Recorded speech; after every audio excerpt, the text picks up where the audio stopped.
Chapter 643. Zhang Zhong's words made the three old men's hearts skip a beat, especially Old Man Pai and Old Man Yao. They suddenly had a bad feeling. Old Man Pai gave Old Man Yao a look, meaning to ask, "Did you see anything wrong with the first policy given by the imperial court? Could it be that the 30% tax exemption was too much? Or should the Zhang family be responsible for 20% of the medical center? There had to be something wrong. Otherwise, Zhang Zhong wouldn't have said it in advance." Old Man Yao thought about it carefully and couldn't find anything wrong. This proposal was also thanks to him and Old Man Pai. At first, it was said that the Zhang family would be given 50% of the tax exemption, 30% of the road repair, and 20% of the medical center. In the end, the imperial court was even more ruthless and directly changed the road and business. Gently shaking his head, Old Man Yao took the letter and began to read it. Old Man Pai and Old Man Chang also came forward and read it from beginning to end. The more the three old men read, the more frightened they became. The more they read, the more they regretted it. The more they read, the more they hated the people in the imperial court who changed the road repair and business. Zhang Zhong didn't care about the three old men. He got up and walked around with his hands behind his back. He thought that the three old men wouldn't go back on their words.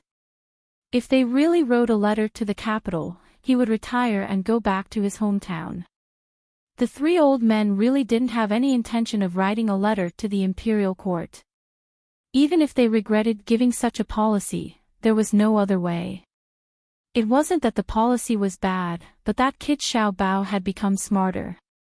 According to this, if other people want to build roads in the future, they will learn from the Zhang family's method. Their family will open their business next to the newly built roads, and it will be the same for the medical center. Their family is prepared to invest 200,000 strings of coins, 100,000 strings of coins to build the roads, and 40,000 strings of coins to build the medical center. They are even willing to provide the doctors themselves. The remaining 60,000 strings of coins will be opened for business. It doesn't look bad. If you don't have any other tricks up your sleeves, you can say that you're truly serving the country and its people. There's nothing to nitpick about it. But with the other tricks up your sleeves, you're being too much of a bully. Old Man Pai stared at the solution at the back and said excitedly. Old Man Chang chuckled and didn't care anymore. He sat at the side and drank his tea. This wasn't something he could control.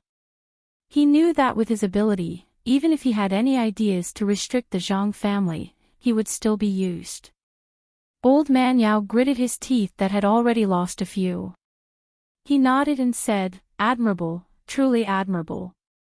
He actually brought up the matter of road repair and asked the local merchants where they needed to repair the road. He drew a few lines that would not clash with the current road, and he wanted to build new roads where there were no roads. If other merchants wanted to make way for the new road, or if they wanted to do business on the side of the new road, they would have to fork out money to build the new road. If they didn't fork out money, the Zhang family wouldn't build the road where they needed it. They would just take care of themselves. When the time came, he would put down the clinic and use the 60,000 strings of coins to build a big market related to a trade at an important location on the side of the road. He would use it to attract people to take the good road. At the same time, the Zhang family's fleet would also specifically travel on this road and sell the goods they transported from other places in the market. Hiss! How did Xiao Bao come up with this idea? What's even more ruthless? In addition to letting the merchants use the money to repair the road, he would also use a portion of the money to invest in the Zhang family's shops. The money used by the Zhang family to build the road would take up 20% of the entire shop or market, and the technology used by the Zhang family would take up 40%. What does this mean? After Old Man Yao analyzed it, he asked Old Man Pai, who had also thought of this matter. Old Man Pai could now calculate such things. He said, "This means that the 60,000 strings of coins of the Zhang family can be used for a lot of transactions. Others would have to invest at least 120,000 strings of coins to take up the other 40%. In other words, the real money used by the Zhang family to open a business is 180,000 strings of coins. They only used 40% of the technology to expand their business by 3 times. Look, there's another benefit for the merchants. This time, when they return, a portion of the things they plunder will be given to the imperial court, and the other portion will be sold. This will be considered the first transaction in the market in the future. Furthermore, in the future, they will organize caravans to go to the desert to collect useful things. Isn't that the land that Xiao Bao wants? With this excuse, they can go out as they please. As for whether they are going to the outside world to do business with Tubo that won't affect the great Tang, or to really go to the desert to collect things, or to directly plunder, they have proof. Good, Xiao Bao is really amazing. His calculation is really too good. No wonder his family put in so much effort to build the road this time. They used cement to reinforce the tunnel and even blew up the mountain. So it turns out that they want to build a very good road. Old Man Pai suddenly felt that he was old, really old. He couldn't guess the final goal of the other party just by thinking about it. He had to analyze it from the concrete plan.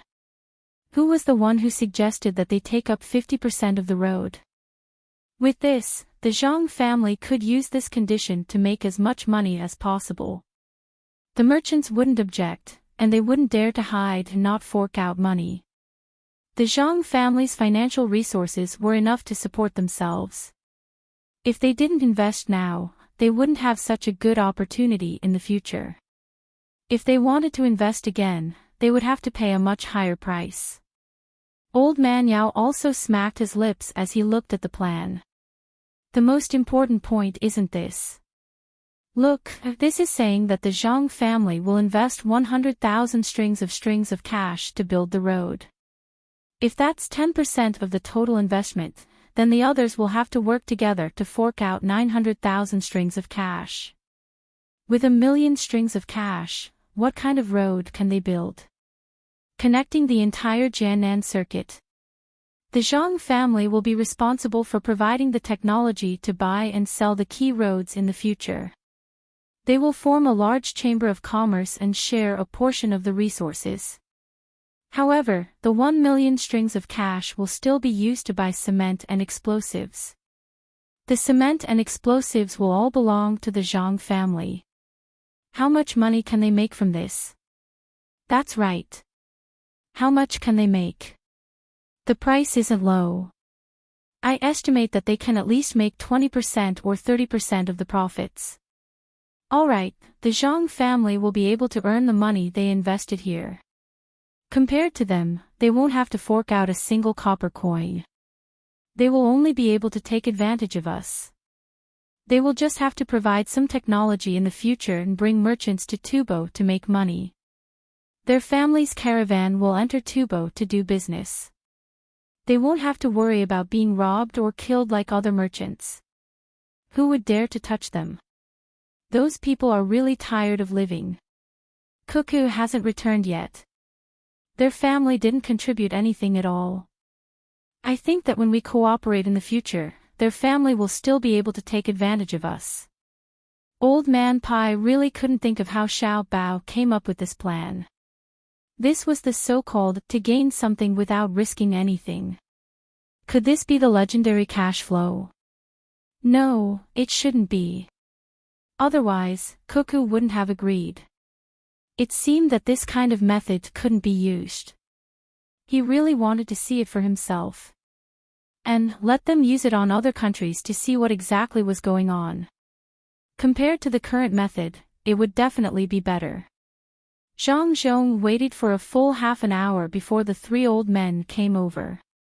When they came over, Old Man Pai said to Zhang Zhong, "Yongqing, you are amazing. You gave birth to a good son and a good daughter-in-law. Don't worry, I won't write a letter to the capital. I reckon that even if I did, it would be too late. Before the pigeons can fly, the imperial court's decree will start to arrive. Sir Bai's praise is wrong. Xiao Bao and Cuckoo still have many things that they don't understand. They are just eager to learn, that's all. I hope that Sir Bai can help us in the future. Is this possible? If you feel that there is no benefit to the people and the country, I will write a letter and have Xiao Bao reformulate the plan. For people like my family, earning money is no longer the most important thing. Zhang Zhong said modestly and then asked about the policy. As he said this, he really did have the same thoughts in his heart. If it wasn't beneficial to the people, he would rather not earn too much money. The more Old Man Pai looked at Zhang Zhong, the more he liked him. It was true that the more money a person could earn, the less they would view money as important. Old Man Pai, who had been learning from the Zhang family for a long time, didn't teach for nothing. When he heard Zhang Zhong's thoughts, he said, there are benefits. It's good for the country and the people. It's not that the merchants here don't have money. Some of them can't spend it locally, so they all go outside to invest. It's just right for them to take out their money. With your family's methods, they won't be able to cause any trouble. In the future, when you go to the capital or Luoyang, the imperial court won't have to worry about your Zhang family doing anything bad. The million strings of cash will be built very well, connecting the entire Jiannan circuit. At that time, the goods from other places can be transported here, and your family will have a new way to earn money. You can transport the goods from Jiannan circuit to other places to exchange for money. In addition, the merchants from Tubo can also come here to do business. There will be more medicinal herbs, and it will be helpful for medical research. Didn't your family mention economic control and plunder when you were in Luzhou a long time ago? It just so happens that you can use it in Jiannan circuit. As for Xiao Bao's future plans, my granddaughter has told me before. That is to buy a large amount of cattle, sheep, and horses from Tubo and provide them with luxury goods. The two will exchange. This way, Tubo's good land will gradually decrease. As for food, we can just exchange it with them from Great Tang. When Tubo's food supply is controlled to a certain extent, that will be the time when Tubo will become a part of Great Tang. If I had known earlier, I would have kept Axan Air by my side and asked her more questions. Now, it is already your world. Old Man Pai sighed with emotion. He really admired the children nowadays. Not to mention Xiao Bao and Cuckoo, even his own granddaughter, Axan Air, knew how to analyze the situation from a better perspective. This was an economic war. Under the situation where military force was guaranteed, it was a war that killed without shedding blood. The ruthlessness and calculation were much more powerful than a war of military force. It could reach the level of subduing the enemy without fighting. Old Man Yao also had a similar idea in his heart. He looked at Zhang Zhong, a young man who no one could find fault with in terms of virtue, and said with a smile, your family can use the policies to calculate as much as you can. The more you calculate the people in the imperial court, the more the people in the imperial court will pay attention to this matter in the future. They will cultivate more economic talents and not put so much importance on grand scholars. The living, eat, wear, and the living, they can't do without money. Chapter 644. Since the three old men agreed, Zhang Zhong was relieved. He began to find people who had membership in the ski resort to discuss the investment. After the businessmen understood the whole plan, they immediately knew the means of the Zhang family. Some people really didn't want to help the Zhang family, but they had no choice but to pay. Although there was a road now, the road was not good, and transportation was difficult. After the Zhang family finished building the road, there were corresponding measures, which made people tempted. Besides, there were many rich people in Jiannandao. If they didn't pay, once others gathered enough money, they wouldn't have the opportunity to cooperate with the Zhang family in the future. They couldn't get new technology, and they couldn't seek benefits from the goods transported from other places with the Zhang family. They couldn't form a caravan and go out with the Zhang family to do business with Tubo. One by one, they said that they would go back and have a good discussion. Then, they left with a copy of the plan. Zhang Zhong had nothing to do at the moment. After thinking for a while, he called Mi Fan and the other two who had just arrived. After Mi Fan and the other two came to Idyll, they didn't stay idle.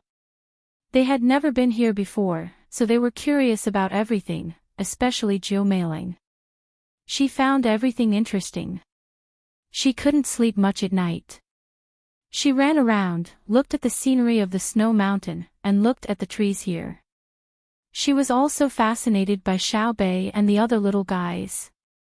She wanted to join them and play with them.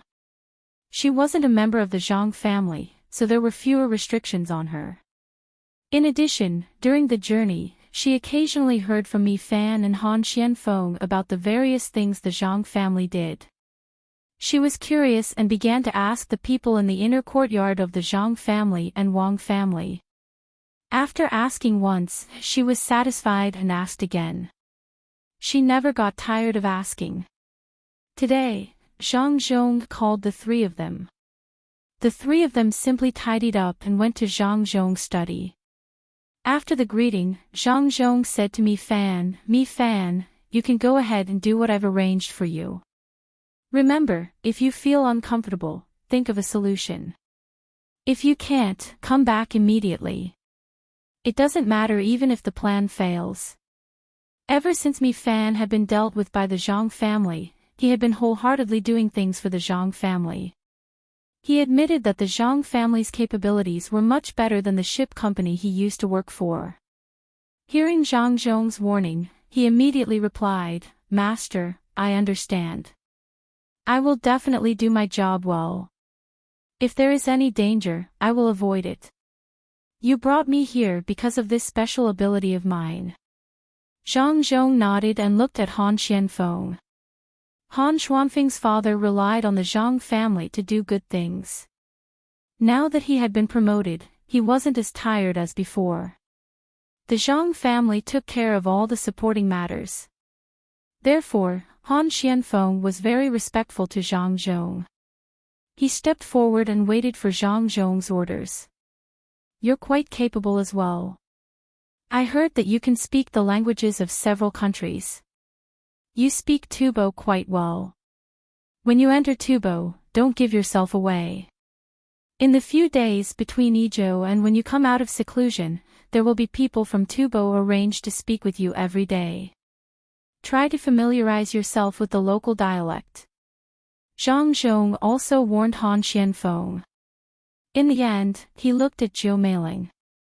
Jiu Meiling wasn't under the Zhang family's jurisdiction, but at this moment, she felt uneasy. One reason was because of Zhang Zhong's temperament, and the other was because of the power of the Zhang and Wang families. The Dei hospital that she yearned for the most, but couldn't enter, was run by the Zhang family. She, who was usually muddle-headed, became sensible at this moment and stood out with a smile. Zhang Zhong also smiled and said, You're not a member of the Zhang and Wang families, so I shouldn't ask you to do anything. But this time, it's not only a matter of the Zhang and Wang families, but also the entire Jiannan circuit and Great Tang.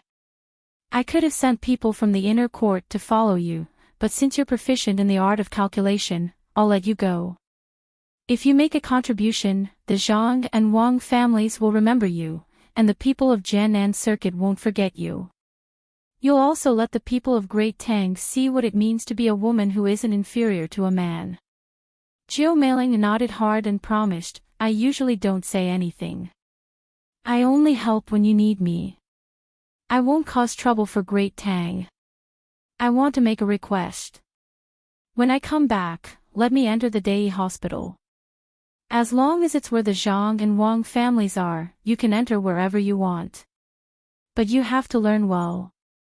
If you want to go somewhere else, the Zhang and Wang families will help you. Zhang Zhong gave Zhou Meiling a promise. Then, he turned to Mi Fan and said, "Get ready and set off. Take Hawksbill and Pearl with you. This time, there are only 3 of you, and there's no backup. I can still delay you for a month. You have to do what you want within a month. If it doesn't work out, leave." Mi Fan suddenly felt a sense of heroism. She no longer had any worries or discomfort in her heart. She nodded solemnly, turned around, and strode away. Han Xianfeng and Zhou Meiling followed behind. The 3 of them would have to fight alone for a month. After the 3 of them left for a while, Zhang Zhong found 2 people from the inner yard and asked them to think of a way to infiltrate Tubo and protect Mi Fan and the other 2 in secret. If they were in danger, they had to send Mi Fan and the other 2 away first. Then, they could reveal their identities and tell the Tubo that they were from the logistics camp in Idyll. They were also servants of Devilish Cuckoo and had come to deliver the letter of challenge. In this way, the Tubo people would have to consider Cuckoo's temper before they killed the 2 of them. When 2 countries were at war, they didn't kill the envoys. If they really killed the 2 of them, they would have to bear the revenge of Cuckoo. At that time, it wouldn't be a team of less than 10,000 people, but 100,000 border soldiers. They would enter Tubo's territory and ask if Tubo dared to do it. Zhang Zhong's arrangements were almost done. He felt much better, but the others might not feel the same. The Qi family had already raised the price of the grain by a lot, but the effect wasn't very good.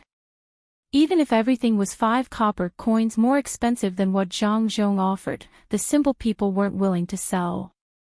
They were waiting for Cuckoo to come back and for Zhang Zhong to send people to get the grain. This kind of integrity made the Qi family feel very helpless. In a country, the most frightening thing was the hearts of the people, especially when there was a general like Cuckoo here. For the sake of the people, there was a river of blood in Tubo. The 2 sides supported each other, so there was no hope of persuading the people here. He could only turn the pressure to the other merchants who cooperated with him and let them think of a way. It wasn't that the merchants who cooperated with the Qi family didn't want to try, but they didn't have a way. The people just didn't want to sell the grain, and those who had zhuangzi didn't sell much either. They all kept the grain.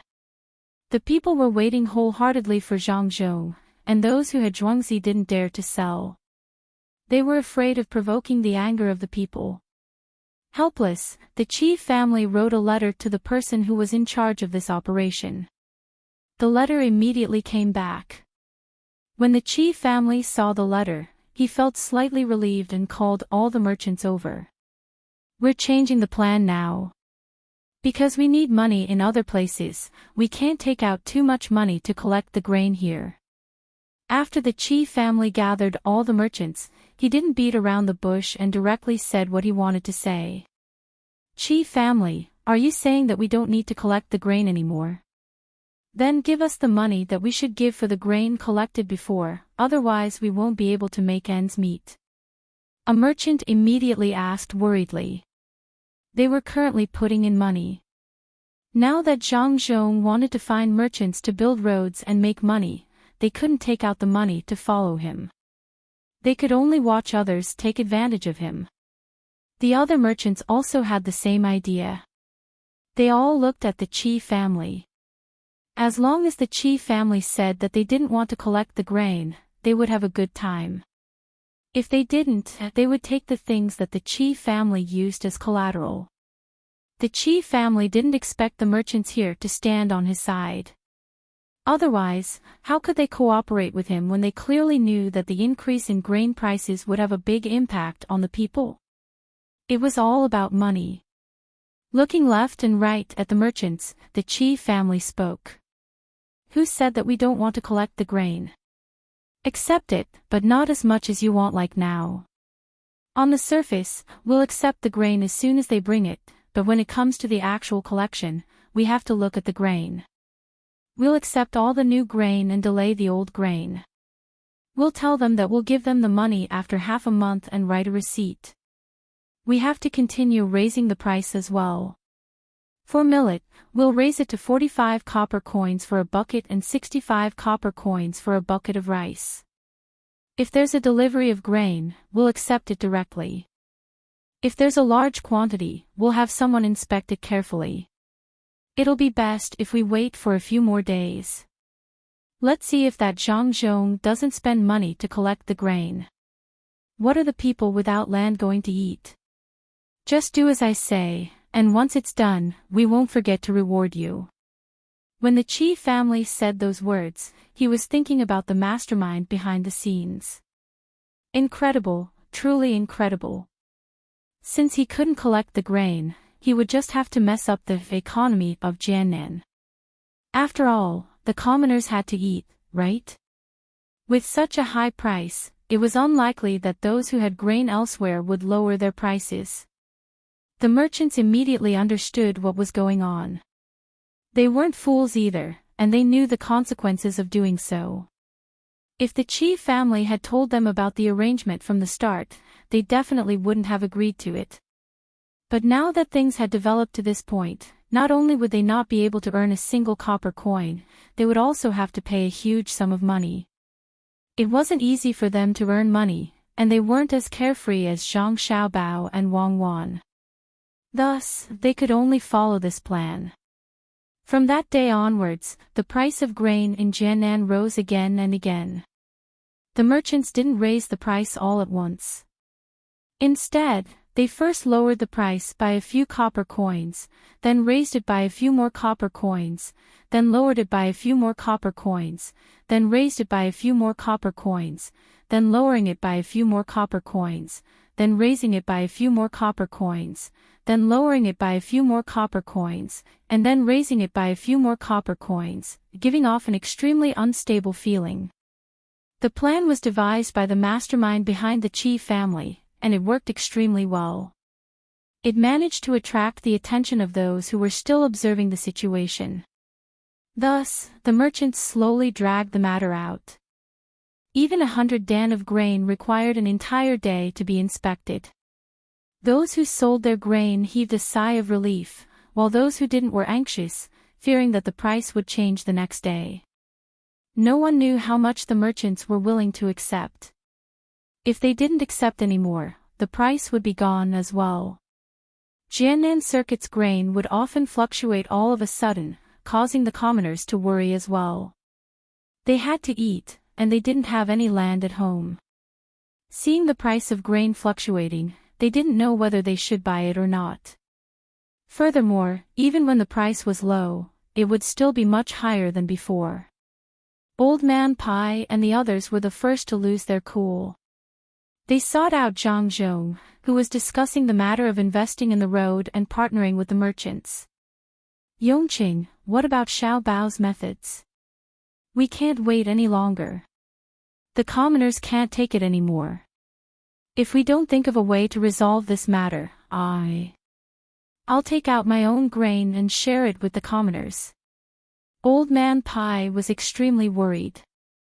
After seeing Zhang Zhong send off a happy merchant, he made a request to Zhang Zhong. Zhang Zhong really didn't understand today's situation. After hearing Old Man Pai's words, he asked someone to come over and ask. After understanding the situation, he took out his tea set. While making kung fu tea for the three old men, he said, "They can't take it anymore so quickly.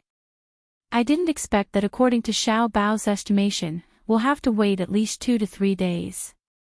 It seems that the Tubo people are quite capable. They know how to use today's method. Alright, then I'll take action. I'll open the Chongping warehouse in Idyll and let the commoners receive grain according to their household registration. Those who don't farm can receive grain according to the number of people. Even if they're rich, they can also receive grain according to the number of people. If we snatch a lot of grain from the Tubo people, our family won't be able to finish it. We'll give it to the commoners and stabilize the market first. We'll wait for them to use other methods." Xiao Bao said that economic warfare is very interesting. Unless there's no other choice, we can't reveal our trump cards. Of course, there are some people who don't know how to fight economic warfare. They only know how to scam the merchants in the end, but they don't care about how the commoners will be affected by the fluctuations. We can't blame them since they don't have the ability. Xiao Bao said that he definitely won't allow economic warfare to affect the commoners. When Zhang Zhong spoke, he puffed out his chest with pride. He was proud of himself and his son. Only his son could say such arrogant words. If he said that he wouldn't allow it, then he wouldn't allow it. Just like his daughter-in-law, he forced the Tubo army of 40,000 to stand guard and didn't dare to move forward. Old Man Pai and the other two were stunned by Zhang Zhong's words. They thought that Changpingcang was the last resort, but they didn't expect that it wasn't. The Zhang family still had a backup plan. Old Man Pai and Weiwei nodded and took a cup of tea. They drank half of it and poured away the rest. They said to Zhang Zhong with satisfaction, "Yongqing, this is the right way." It seems that Xiao Bao has learned a lot. The Zhang family's way of doing things is unpredictable. They always have a backup plan, making it impossible for others to guess where their bottom line is.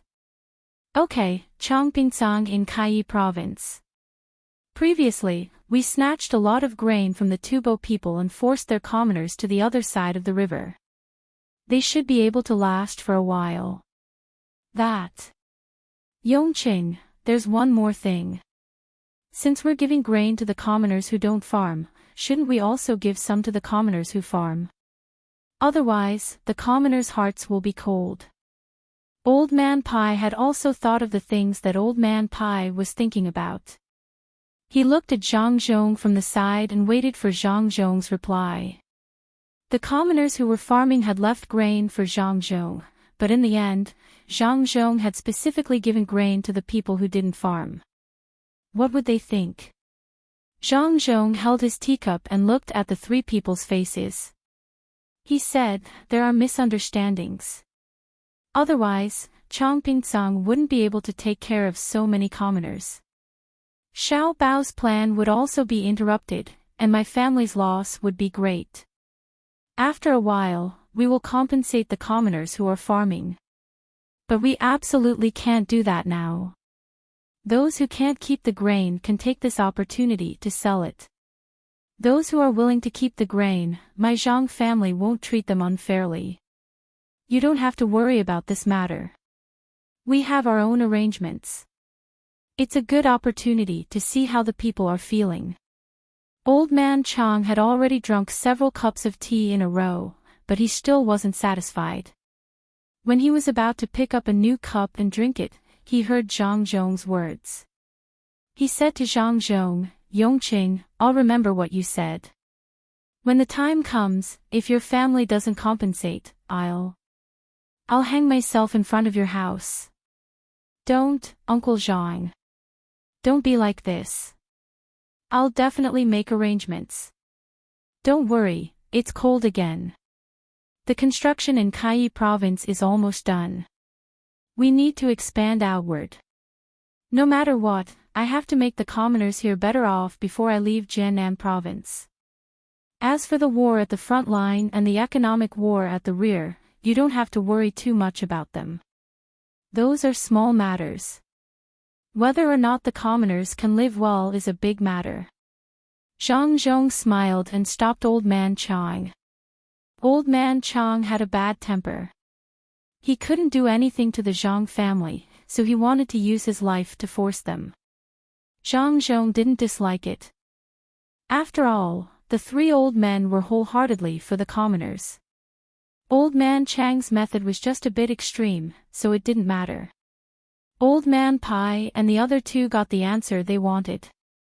After drinking tea, they went fishing. Zhang Zhong immediately arranged for people to open up Changping's warehouse. He mobilized people to transport the grain to the areas affected by the grain price and distributed it to the commoners. A portion of the grain was given to the poor families for free, while the commoners were sold to them at the same price as before. Because the grain was stolen from Tubo, Zhang Zhong didn't keep it for himself. He also didn't want to earn money from it. He promised the commoners that the money from selling the grain would be given to them in another way. When the frontline matters were settled, it was more or less ready to operate. He told them to wait.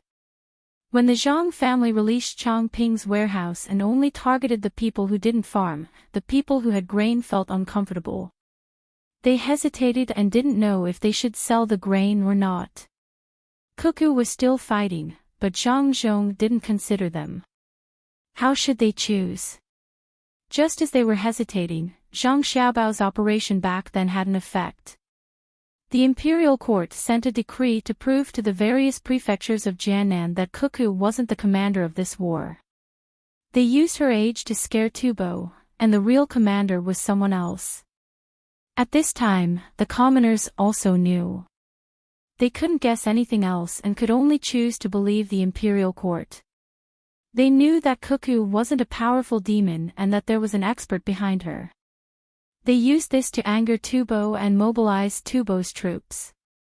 Many commoners changed their minds and sold the grain in their hands to the grain collectors. Because the grain collectors controlled the amount of grain they bought and deliberately delayed, the commoners who sold the grain stood in a line at the place where they bought the grain. Seeing that the merchants were deliberately taking their time to buy the grain, the commoners couldn't stand it. They all clamored for the merchants to buy their grain at the price they offered. As a result, the pressure on the grain collectors increased.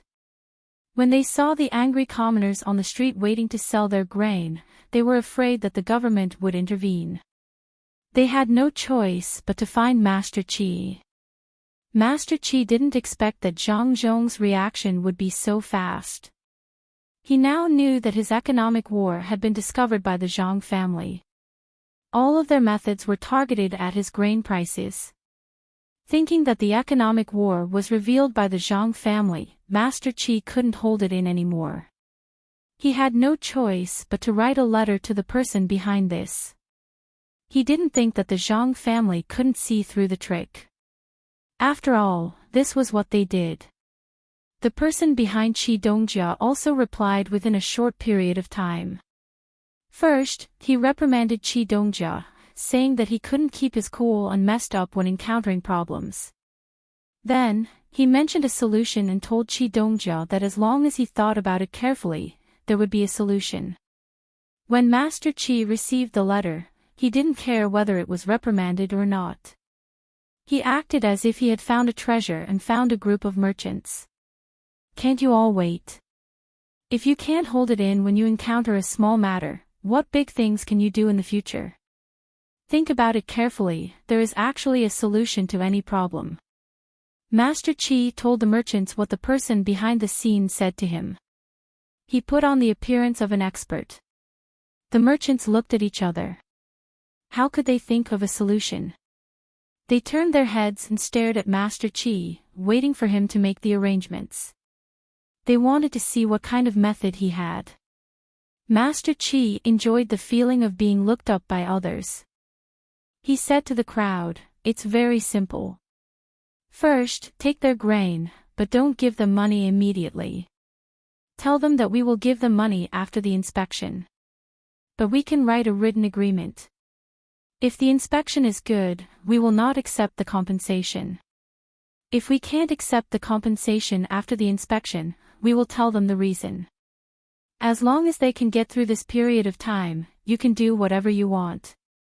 Master Qi, your idea sounds good. But what if there is really no money to accept the compensation? Don't tell me that we really have to compensate the people. A merchant thought for a while and found the key point of the problem. Master Qi was doing this. Wasn't he trapping them? The other merchants also thought of this. They all looked at Master Qi, waiting for a reasonable explanation. They couldn't be fooled. Master Qi already had a plan. He laughed and said, "You all, not only are you timid, you can't see the future clearly. How about this, if you really don't want to do it, then change the method. Tell the people selling the grain that you are buying grain for a person surnamed Qin. Ask them to send the grain to Tonghua County. There will be someone there to accept it. You don't have enough money to accept it. Master Chi really didn't want to do this. If he did, his usefulness would be reduced. The person behind the scenes mentioned this in the letter and asked him to make the arrangements himself. If one plan didn't work, then he would use another. Of course, the person behind the scenes saw him as someone who was very good at socializing. He thought that with his ability, he could make the merchants pay for the grain. It was his own lack of ability. He didn't want to admit this, and he didn't dare to delay this matter. He could only tell the other person. The two of them worked together. From now on, that person would be in charge. With a new method, the merchants were satisfied. They left happily and went to arrange their own matters. Soon, the people knew about this matter. After estimating the distance and transportation cost, they felt that there was still a lot of profit to be made. They either transported the grain themselves or found someone to hire horses and carriages. The grandiose transportation team headed for Tonghua County in Maozhou. The team was not small. The local transportation industry people had made a profit this time. They all raised the price. The reason was that the road was not easy to travel on. Also, the price of the livestock and food for the livestock was expensive. They could either wait for Zhang Zhong to fix the road or spend more money. Chapter 645. This time, Zhang Zhong needed Old Man Pai and Old Man Yao, especially Old Man Pai. He used to be an official in Idyll and even investigated people in Jiannan Circuit. He was the perfect person to use. Old Man Pai was also surprised by Zhang Zhong's sudden arrival. He said to Zhang Zhong, "Yongqing, we were just about to look for you. I didn't expect you to come. Just in time, accompany this old man fishing." Without saying anything, Zhang Zhong took out the fishing rod he had brought with him. He put the bait on and threw it into the river. He was already used to fishing when he talked to Old Man Pai. According to his son, this was a habit he had developed from being spoiled between the clouds and the water in Sanshui County. Old Man Pai also changed the bait. With a flick of his wrist, he let the hook go into the water. It was unknown what he was thinking. Did he know how to fish? In this kind of flowing water, he actually used a floater. He watched as the floater was washed away by the water and tilted the fishing line, but he didn't care. When Zhang Zhong saw this, he admired him. This was what it meant to be on the level. He said that he came out to fish in the water, but the servants at home gave him a rod with a bottom hook, saying that it was the fishing experience of the young master. Whoever used a floater in the water was stupid. Regardless of whether the rod was stupid or not, this kind of calmness was not easy for others to learn.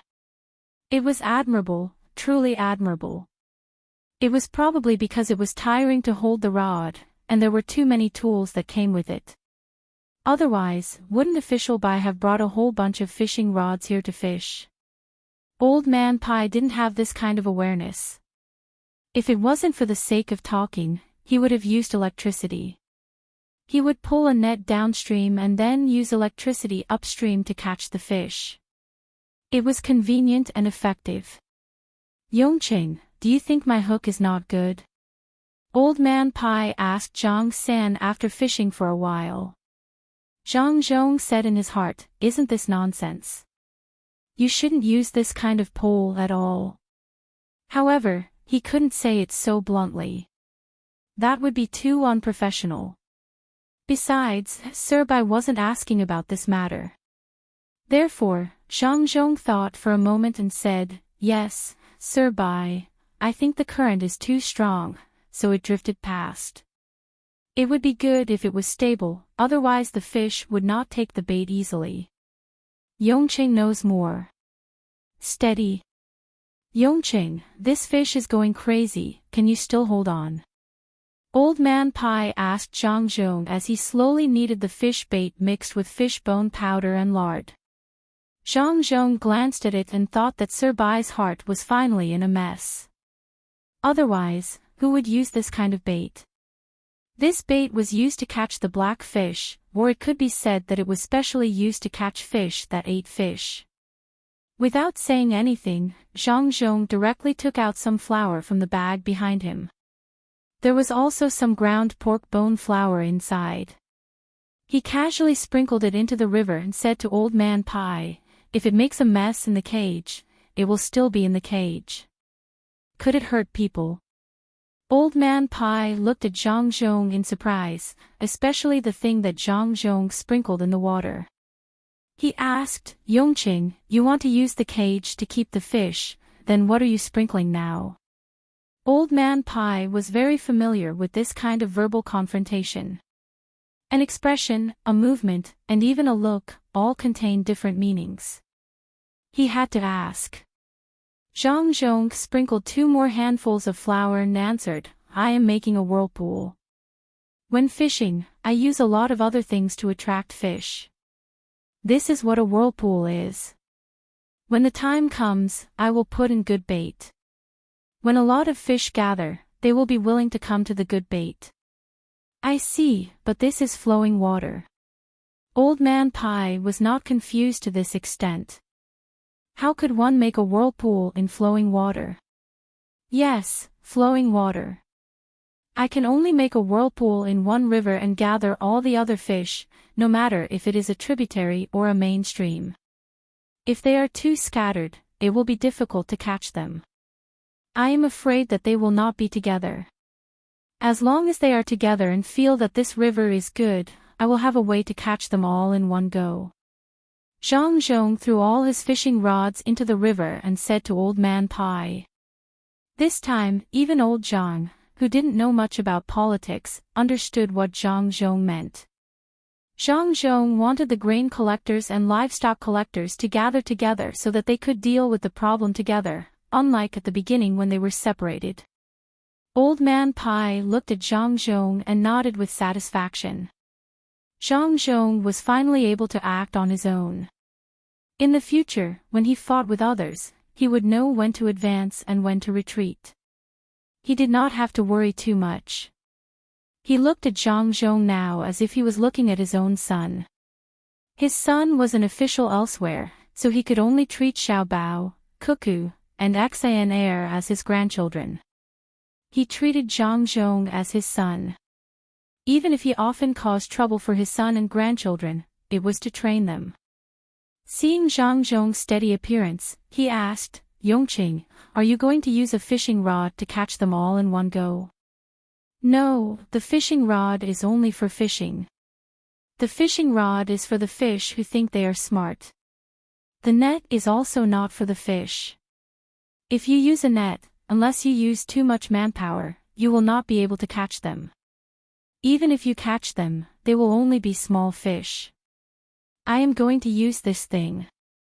As Zhang Zhong spoke, he took out a glass bottle from his bag. It was a very big bottle. It was difficult to see what was inside, but the twister on the bottle proved its power. Zhang Zhong took out the bottle and a fire scythe. After blowing on it, he smiled at Old Man Pai and the others. Old Man Bai and the other 2 immediately stopped fishing and turned around to retreat. They knew that this thing would explode, and it was a very powerful one.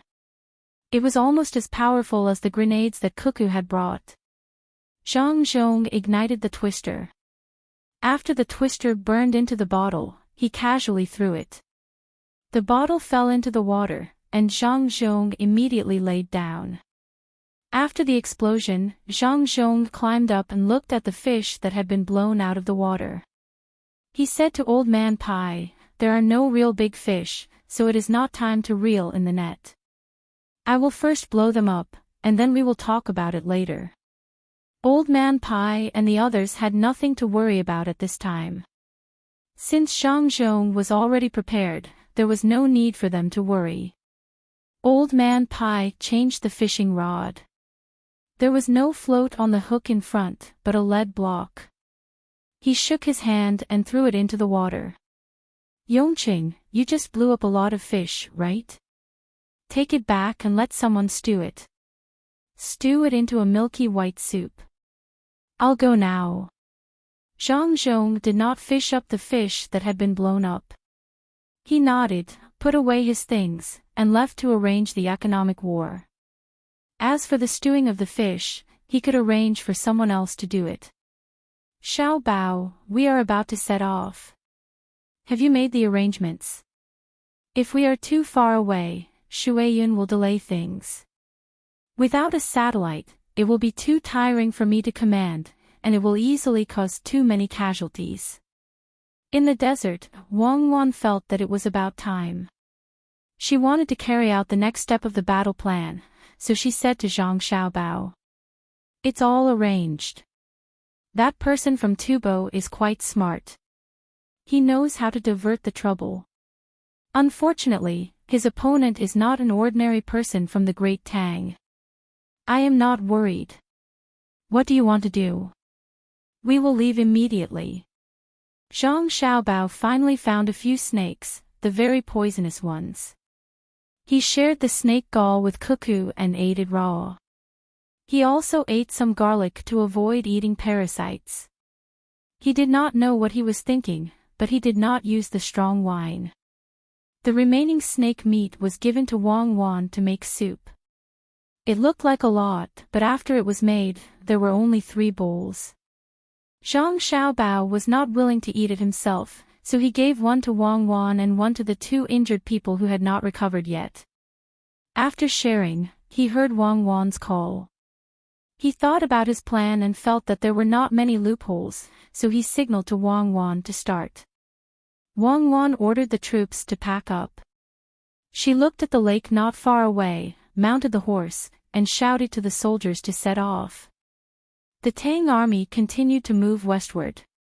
After walking for a while, Wang Wan looked back at the lake and said to Zhang Xiaobao, I really don't want to leave now. It is too comfortable to stay in this desert. Unfortunately, we don't have enough food. If we don't leave now, we won't be able to find enough food to feed nearly 10,000 people in a few days. Zhang Xiaobao nodded in understanding. It's about time. Don't always think about doing things perfectly. Just do your best. We will come back in the future. At that time, there will be no Tubo army waiting outside. That's right. This is our world after all. Let's go. Wang Wan urged the horse, and the entire army moved faster. The Tang army's soldiers worshipped Wang Wan to the extent of a deity. General Wang said that the Tubo army wouldn't dare to come in, so the Tubo army really didn't dare to come in. They could bathe here, catch the insects and snakes in the desert, and even eat the things in the desert. This life was really good. If it wasn't for the lack of food, perhaps they could stay here for another month or 2. At this moment, they were moving westward. It seemed that General Wang wanted to take a big detour and go behind the Tubo army to launch a sneak attack. All the soldiers guessed. They didn't have the fear of death in the war anymore. Their lives were no longer that important. How many enemies were heroes? If they could go back alive, they would have a good life. Even if they died, their families would also be taken care of. When they came out, they had already thought it through. At this time, Wang Wan also didn't think about the life and death of the soldiers. She knew that if she thought too much, she would stop moving forward. If she wanted to be a general, she couldn't care about the life and death of every soldier.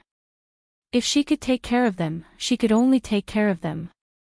If she couldn't, she could only resign herself to fate. Leading the army all the way to the west, Wang Wan didn't forget to arrange for Shueyun. She said to Zhang Xiaobao, I'll leave you here. Haven't you been a little familiar with communicating with Shueyun these few days? You stay here and catch up with us after 3 days. This is under the condition that we don't encounter the enemy. If we encounter them, come immediately. Zhang Xiaobao revealed a smile and nodded to Wang Wan, don't worry, I will survive. I am Zhang Xiaobao, the Zhang Xiaobao who was hated by countless people. Even the police dogs couldn't track me, let alone the Tubo people. Even if Shueiyun didn't take me to find you, I would still rush back to Izhou. I don't believe that there is anyone who can compare to me in individual special forces.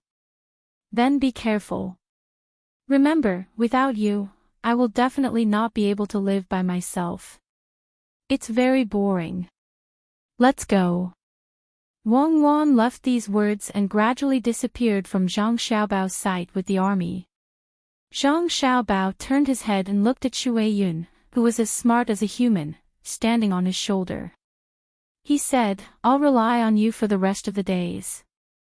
If we really encounter danger, you run first. Don't worry about me. In this vast desert, I can't play with them to death. Shueiyun was indeed different from ordinary falcons. It was very sensible and knew that it had temporarily changed masters. It affectionately rubbed its head against its new master who often caught snakes and skinned them for meat. After calling out, it flew into the blue sky. Lufututa didn't know that Wang Wan's army had moved. Looking at the falcon that appeared in the sky every day, he thought that Wang Wan was resting in the desert. He really wanted to get this falcon down. It was too annoying. In the few days that he couldn't wait any longer, he sent 2 teams of soldiers, a total of 200 people, to check, but in the end, not a single one returned. It was all because of this falcon. 2 days ago, he sent 100 people to take advantage of the fact that the falcon had flown away and hadn't returned. In the end, after the teams entered, the falcon returned 4 hours later. How could it return in such a timely manner? There was no need to count on those 200 people. They didn't have a chance to return. Not to mention this falcon, even if it didn't, the enemy would have discovered it in advance. Perhaps because they discovered it, they didn't immediately attack, but instead formed an encirclement. How could Demon Fiend Cuckoo not think of this kind of thing that even he could think of? Useless spies. 2 days ago, they even sent a message saying that the person in command here wasn't Cuckoo, but someone else. Wasn't that stupid? He and Cuckoo had fought a few battles, but he still didn't know who was in command. During the battle, how could he not see Cuckoo's dispatch clearly? There was only a messenger beside him. How could there be an expert? Not to mention that there wasn't an expert, even if there was, he didn't see it. So what? He was facing the enemy here. Whether it was an expert or Cuckoo, could it be that they weren't commanding the army? Didn't he have to face them? His opponent was the current Tang army. It didn't matter who was in command. The falcon isn't here yet. What are you all doing? Didn't you say to go back and find someone? The more Lufututa thought about it, the more sullen he felt. Just because of a falcon in the sky, he was stuck here and couldn't move. Who knew if the Tang army would take advantage of his carelessness to launch a sneak attack? When Zhang Xiaobao led a falcon to confuse the enemy, 3 days had passed. Zhang Xiaobao didn't hesitate and immediately put on a leather rope for himself. He even specially left a piece of rope so that he could tie it around the falcon's claws. This was to prevent Shueiyun from being too happy and letting go of its claws. If that happened, he would die unjustly. Just as Zhang Xiaobao and Shueiyun were about to leave, Lufututa's long-awaited falcon squad finally arrived. There were 12 people. Including the 2 people who went to find someone, there were a total of 14 people. They brought 12 falcons with them. Once they arrived, the falcons flew up. Zhang Xiaobao saw it, Shueiyun saw it too. Zhang Xiaobao whistled hard to call Shueiyun down. Shueiyun probably estimated the number of people on both sides and wisely chose to change tactics. It could be said that it was a strategic retreat. With a cry, he dove down towards Zhang Xiaobao. Zhang Xiaobao was already prepared. When Shueiyun flew over, he ran forward and jumped. He straightened his back in the air. The moment he jumped, Zhang Xiaobao chose to believe in Shui Yun. If someone saw his jump at this time, they would be shocked. When he ran and jumped, he was actually 5 feet above the ground. His body was very free even in such a situation. At this moment, he was the Zhang Xiaobao that made countless special forces feel helpless. Shui Yun didn't let down its unique battle falcon name. It immediately found the right position and pulled Zhang Xiaobao up. It allowed Zhang Xiaobao to tie the rope around its feet. Run, we can't beat them. There are too many of them. When Zhang Xiaobao was caught, he didn't forget to shout. He didn't care whether Shui Yun understood him or not. Shui Yun cried and flapped its wings. It flew in the direction of Wang Wan's squad. Behind it, the 12 falcons were closely following. Don't be afraid, I'm still with you.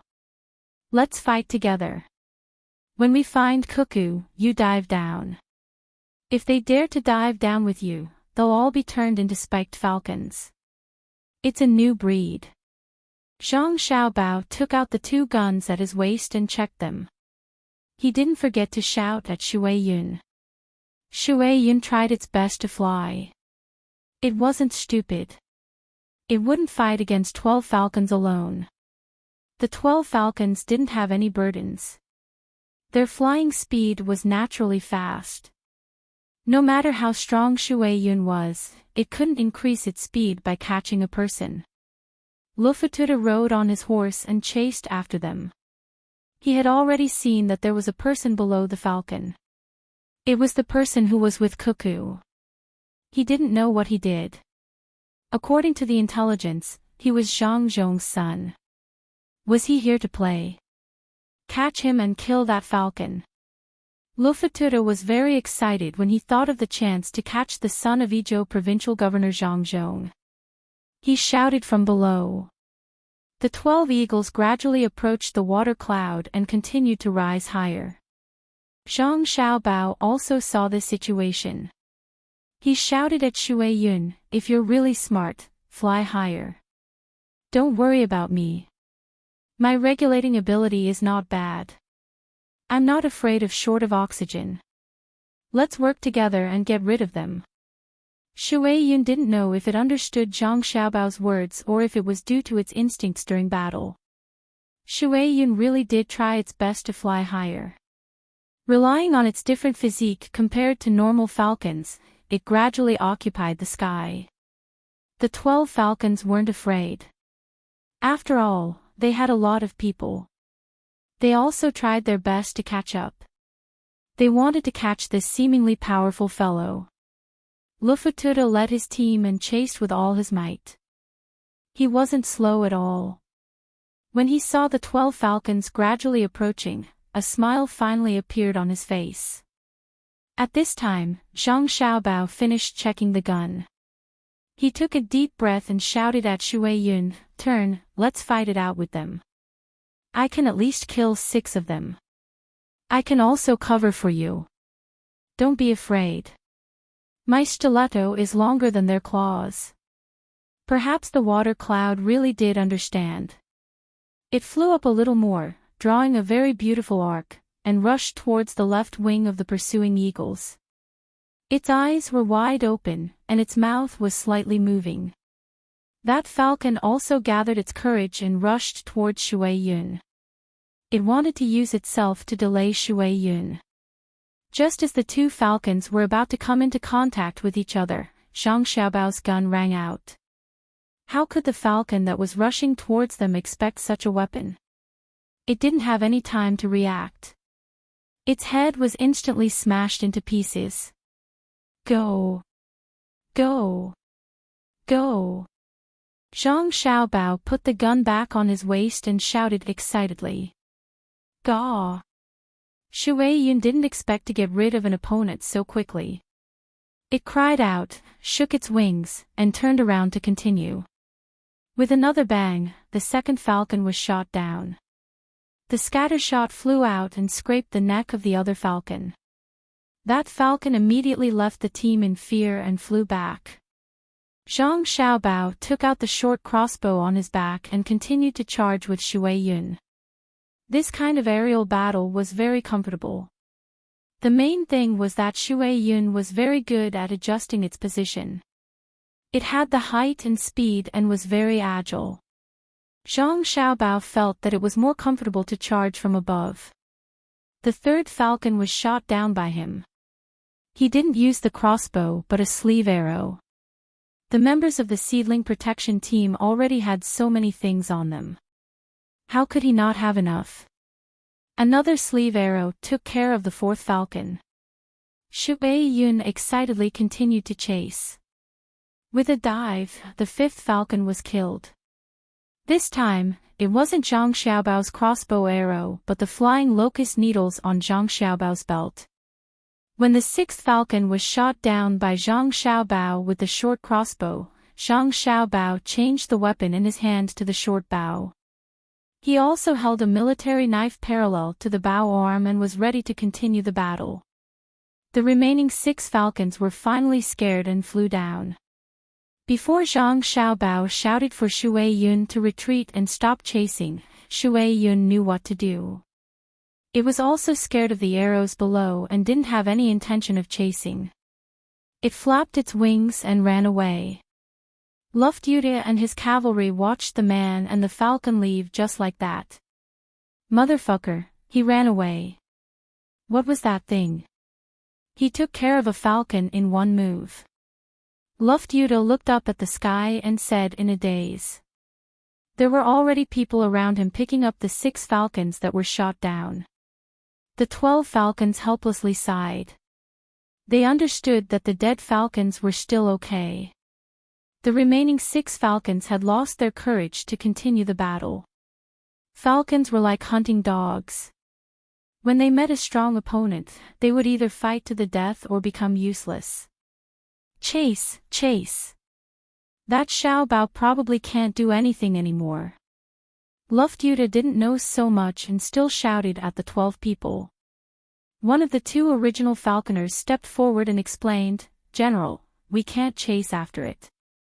Since the falcon has returned, as long as we meet this falcon in the future, we won't have the courage to fight with it. It's just like some people, once they've been beaten into submission, they won't dare to summon up the courage to fight again." Luftjude didn't expect this result. He looked at the person who spoke and then at the 6 falcons that landed on the ground. He thought for a while and sighed. Sigh. Don't they know that they didn't lose to the falcon, but that person? Won't it be like this in the future? General, it's more or less the same. They probably knew that it was that person, but that person isn't important. What's important is that they know the difference between them and the falcon. The remaining 6 falcons didn't dare to go over, which means that the falcon can definitely win against them. Look, that falcon was carrying a person and was very agile. What if that person wasn't there? The eagle trainer who spoke just now added.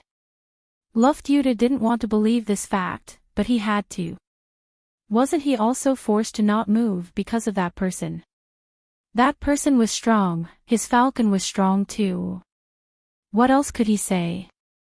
He helplessly said to everyone, "Let's go back and continue to guard there. Maybe they won't have anything to eat in a few days. They will have to fight eventually." Chapter 646. The autumn sky was blue, and the maple leaves were red, swaying with the wind. The desert was desolate, and the light cavalry was nowhere to be found. The rich went hunting while the poor were pickling vegetables. The Tang Empire and Tubo discovered something at the same time. Cuckoo's light cavalry was gone, and there was no more news from Pingzhou. Luftjude let the falcons circle the sky, but they couldn't find the 10,000 people hiding. He sent a small team into the desert to take a look, but they still didn't find any traces. He wanted to send a large team in to search, but he was worried that they would be ambushed, so he could only foolishly wait. He also cooperated with the people of another division to train the troops when he had nothing to do. Zhang Zhong also didn't get any news for 10 days. He was worried, so he tried not to think too much. Old Man Pai and the other two were also restless. They didn't know what the two little guys were going to do, and they didn't even give them a letter. The three couldn't sleep at night, so they put on their clothes and went to find Zhang Zhong. They didn't care if Zhang Zhong was sleeping or not, but the servant told them that Zhang Zhong went to the little girl and the little boy. The three then went to Xiaobei and the other little guys. When they arrived, they found that Zhang Zhong was persuading the little guys to sleep. During the day, the little guys missed their brother and sister, and kept asking them to come back. The maids didn't listen to them no matter what. In the end, Pomegranate, who tried to use the wood of the maple tree to grow fungi, took a few maple leaves and stuck them on the folded paper boats. She asked the little guys to write what they could think of on the boats, and sent someone to send them to the river and put them in the water. She said that Chiu Feng would take the maple leaves to tell the little boy and little girl, and they would come back when they knew. In the end, the little guys were led to the mountain to pick maple leaves. They picked a lot of them, and when they came back, they folded the paper boats and stuck them on themselves. They put one on the side and planned to put it in the river at dawn. They didn't sleep. After Zhang Zhong found out about the situation, he came over to persuade them. He arrived not long before Old Man Pai and the other two. The little guys were not very nimble, and when they stuck the maple leaves on their bodies, they got sticky all over their bodies. However, they did not care. They stuck the maple leaves excitedly, and had already stuck more than 500 boats. I'll just write, I miss you guys. No, I've already written, I miss my brother. No, I've already written. When the three old men arrived, Xiaobei was frowning as she tried to think of a vocabulary. How much vocabulary did she have? She wrote down everything that she could think of, but there were a few that were repeated. She was so anxious that her little mouth was pursed, and it looked like she was about to cry. The old man Pai walked in front of Xiaobei, reached out his hand, and touched Xiaobei's hair as he said, "Just write that the mountains are high and the rivers are far apart, and the heart is bright." Xiaobei was stunned.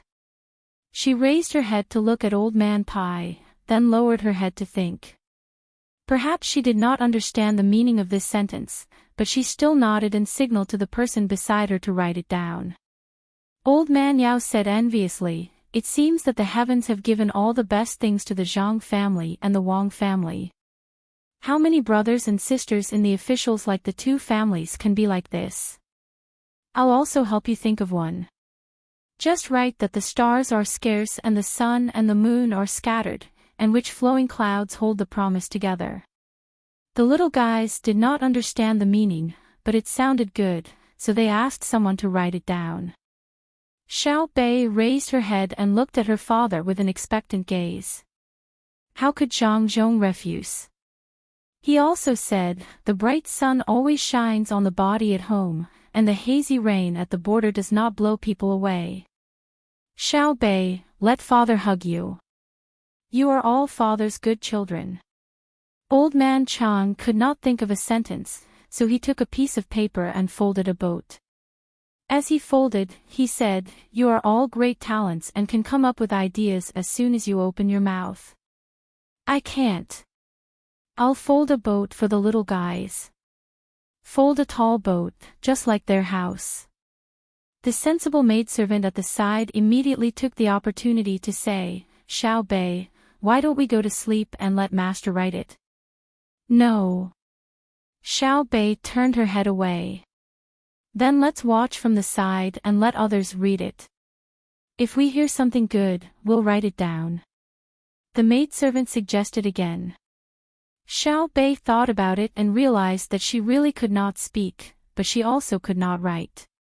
She nodded and said, "Okay." She agreed, and the other little guys also agreed. They all sat to the side obediently, listening to others speak and watching others write. Thus, the old housekeeper, whom even Zhang Zhouling respected very much, folded boats for the little guys. The Prime Minister of 3 dynasties, Yao Chong, the former Crown Prince of the Ministry of Revenue, Zhan Shi, the Inspector of Jiannan, and the top scorer of the Jinshi examination, the Provincial Governor of Idyll, began to write for the little guys. Some people from the inner courtyard also joined in. Even so, the 3 old men and Zhang Zhong were very happy. It was really difficult to get the little guys to agree. Usually, the little guys only listened to Xiao Bao and Cuckoo. The food they ate was made by Xiao Bao, and Cuckoo was their favorite. The stories they listened to were told by Xiao Bao and Cuckoo the most. There were many people who wanted to come over and establish relationships with the little guys to flatter them, but the little guys did not give them face. It was really not easy to get the little guys to agree even once. They did not care whether you had power or money. They had their own set of attitudes towards people and things. The people from the inner courtyard were also very enthusiastic. A male chauffeur, who was responsible for following the little guys and carrying things and moving things, said at this time, "I'll also write one.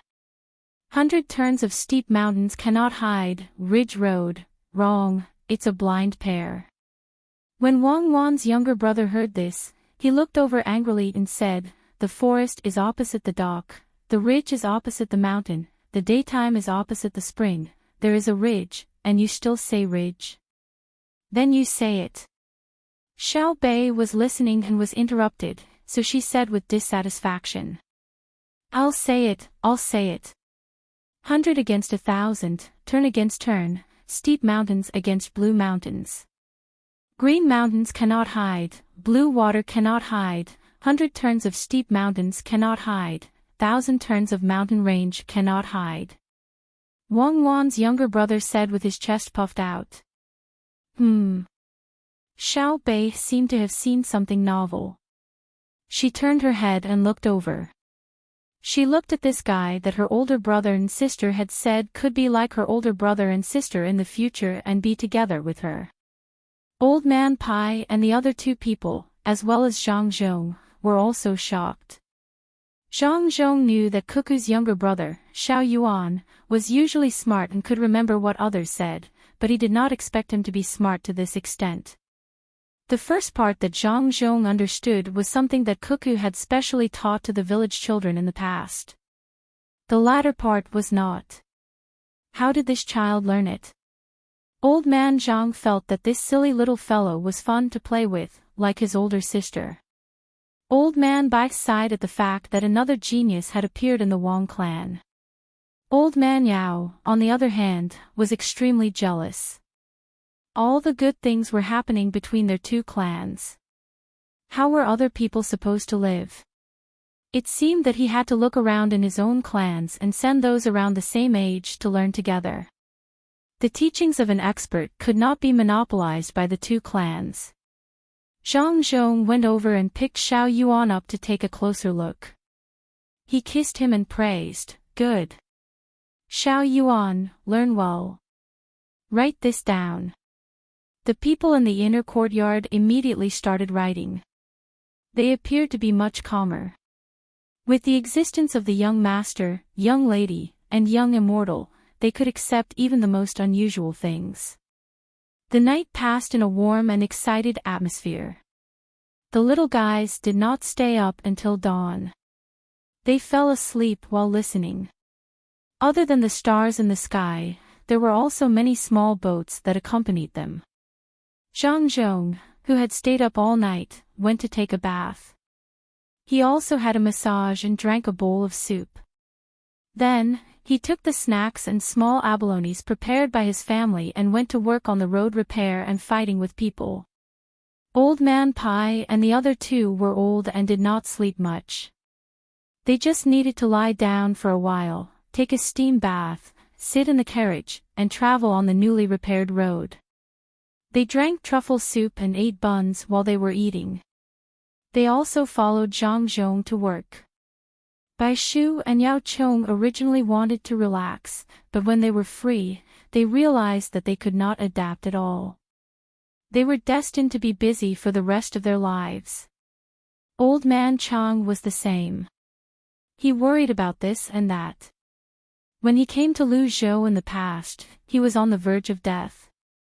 Later on, when he was busy and had to take care of himself, his body recovered. After what happened last night, Old man Chang began to write a letter to Zhang Juling. He warned the servants in the family not to think that they were great just because of the master. Look at the servants of Zhang family and Wang family. Any one of the servant girls could write delicate and beautiful words. They could accompany you in reciting poems and couplets. Even when they were working outside, they did not show the slightest disdain. They knew when to advance and when to retreat, and they knew how to behave. If one day they met their own servants and the servants behaved too much, it would be a slap to their own face. Old man Pai was also very emotional. He used to think that he knew the Zhang family and Wang family very well. This time, he went one step further. The servants of the two families could recite poems and couplets, write calligraphy and draw. It was so convenient to use them. He did not know if he should be happy that the Zhang family had so many good servants or sad that they had such capable servants. Old man Yao swallowed a steamed bun and wanted to eat more. Suddenly, he remembered the Zhang family doctor's words. He could not eat too much. No matter how good the food was, he could only eat until he was 70% full. He reluctantly took back his hand and said, "The fall of a leaf reveals the autumn of the world." The Zhang family and Wang family are unstoppable. If they win this economic war again, it will be difficult for the imperial court to arrange official positions for them next year. Official positions are not difficult. I can see something about the Zhang family. They don't care if there are high-ranking officials with real power. As long as others don't provoke them, they are not afraid. Occasionally, they will scheme against the important ministers in the imperial court and the emperor. It's not a big deal. I feel that they are just playing. They are playing according to the rules of the game. You see, when we came here, the emperor schemed against them once. They showed that they were angry, but they were not really angry. They did not seem to care about this kind of scheme, or it could be said that they looked down on this kind of scheme. They let Xiao Bao and Cuckoo ask for benefits. This is also the existence of rules. If you scheme against others and want to use others, you have to pay an extra price. If you give them the corresponding exchange conditions, they will continue to play with you. If you don't, they will not play. This is a kind of detached mentality. They look down on everyone in the world. At the same time, they are not arrogant. Their family is like this. Old man Pai summed up his opinion of the Zhang family and Wang family through his own observation. They did not care about what they had to give or receive, but whether or not they followed the rules. If they were really schemed against, they were willing to lose more benefits. However, if it was not this kind of relative fairness, they would not be happy. It was like playing a game of Monopoly. Winning or losing did not matter. The main thing was that you could not cheat when playing with them. Old man Yao thought about it and found that it was true. As you said, they are like immortals who came to the human world to play. This is the feeling, right? Old man Yao said and felt lucky. Fortunately, they came to the Tang Empire. Otherwise, the Tang Empire would be in trouble if they went to other places. Chapter 647. The sudden news shocked the three old men. Why did they suddenly lower the price? Catch up with Governor Zhang's carriage. Old man Pai could not figure out how the Tubo people operated. He could only chase after Zhang Zhong and ask him. Xiao Bao had not sent any news for many days, and he did not know if Zhang Zhong could handle it. Did they need to mobilize the experts of the Zhang family? After a while, the two carriages joined together. Zhang Zhong asked them to stop and opened the curtains. He looked through the glass window. The three old men walked down one after another. Old man Chang knocked on the door of Zhang Zhong's carriage. Yongqing, open the door. Uncle Zhang, official Bai, official Yao, please come in. Zhang Zhong did not know what was going on, so he opened the door and let them in. When the three old men entered, they started to sniff. There was a very faint fragrance in Zhang Zhong's carriage. It was not the fragrance of sandalwood, nor was it the fragrance of agarwood. It was the fragrance of flowers, but they did not know what flowers they were. When they looked at Zhang Zhong's carriage, they found that it was changed. It was not the original one. It was more spacious than the original one, and the layout inside was slightly different. Old Man Pai looked around and was not in a hurry to talk. He asked, Yongqing, your carriage. It was changed. The original carriage was taken away by my father. My father also has an official position. He needs a good carriage when he goes out. I wanted to make a new one for my father, but he did not agree. He took away my carriage and asked me to make a new one. All fathers in the world are like this. They give good things to their children. When Xiao Bao and Cuckoo come back, I will ask them to help me decorate the carriage. They have a lot of ideas and know what to do. An old man can be comfortable. Official Bai, are you smelling the ink? Here, the ink made by my family was just made not long ago.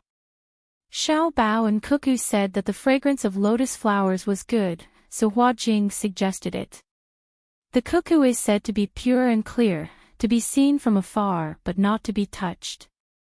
It is the flower of a gentleman, so I added it to the ink. Between the lines of painting and calligraphy, the ink contains a fragrance, faint but not dissipating, not disappearing for a long time. It lingers around a gentleman. Why should I fear enchanting? I used it. Although I am not a gentleman, I have a pure and clear heart. Zhang Zhong explained the reaction of the carriage and the three old men. Ah! There is such a good thing. Yongqing, if you have good things in the future, you have to think about the poor old man first. The things in your family are not stained with gold or silver, nor are they inlaid with jade, but any one of them is not simple. I just ran out of ink. Last night, I was worried about where to find more ink. You have some, give me a few pieces. I will use them first. Old Man Pai's eyes lit up when he heard Zhang Zhong's words. Good things, really good things. He was really good at hiding. If he didn't come here today, he didn't know how long he would be kept in the dark. The things in the Zhang family were really good. They were grand but not extravagant. They really had the style of a big family. Zhang Zhong had long been used to being robbed. He nodded. I haven't done any packaging yet. When I go back, I will use good wood to make an ink box and send it to the three of you. No need. If you make the packaging beautiful, what if I am reluctant to use it? It will be fine if it is scattered. 10 pieces, not too many. UNG, how many pieces do you want? Old Man Pai couldn't wait. They were family, so there was no need for packaging. He asked for 10 pieces right away. He didn't know how long he was going to use it, so he turned to ask Yao Chong. Yao Chong also liked the ink used by Zhang Zhong. He nodded embarrassedly and whispered, same. Old Man Chang saw that Old Man Pai didn't mention him, so he hurriedly said, same for me. He wanted to send it to Zhang Juling. Others saw Zhang Juling as a master, but he saw him as his own son. Zhang Zhong's father knew how to think for his son, so he had to think for his son. Zhang Zhong couldn't say anything. Just give it to him. 30 pieces of ink, and it was gone. Fortunately, his family made a lot of ink. Otherwise, there wouldn't be enough to send. After talking about trivial matters, Old Man Yao began to talk about business. Yongqing, your family has enough food to make wine this time. You don't need to spend too much money. It's cheap, so the price has been lowered. But in the future, it will be expensive to use chicken soup, so the price has been raised. Zhang suddenly understood why the three old men came. It turned out that it was because of this matter. He took out a piece of paper from the drawer in the car, spread it on the small table, and said to the three old men, "I just heard about it. Xiao Bao has already informed me in advance. There is a way to deal with it. Let's see." The three old men didn't expect that the news that just came today would be expected by Xiao Bao, who had disappeared for many days. They gathered together to look at it. It was indeed Xiao Bao's handwriting. Xiao Bao's handwriting was different from other people's handwriting. The middle part of the handwriting was straight and rigid, while the surrounding parts were erratic and unpredictable. It wasn't like Cuckoo's handwriting, which was guarded and didn't stop, but looked for the edges. It was soft and firm, and the tip of the pen hit the tip of the blade. It looked like it was written by a woman, but it was impossible to guess the woman's temperament. Not bad, or it could be considered a small achievement. But Xiao Bao's handwriting had been practiced for a long time, but it was still very confusing. If one looked carefully, one could see the knife light and sword shadows, and there were loopholes everywhere, which made people not dare to enter. After staring at it for a long time, they felt like they had entered a trap, which was very uncomfortable. That's right, the handwriting now was like that. Maybe it was a letter from home, but it didn't pay attention to the structure of the writing, so it was very simple. "Father, I reckon that they will use another method.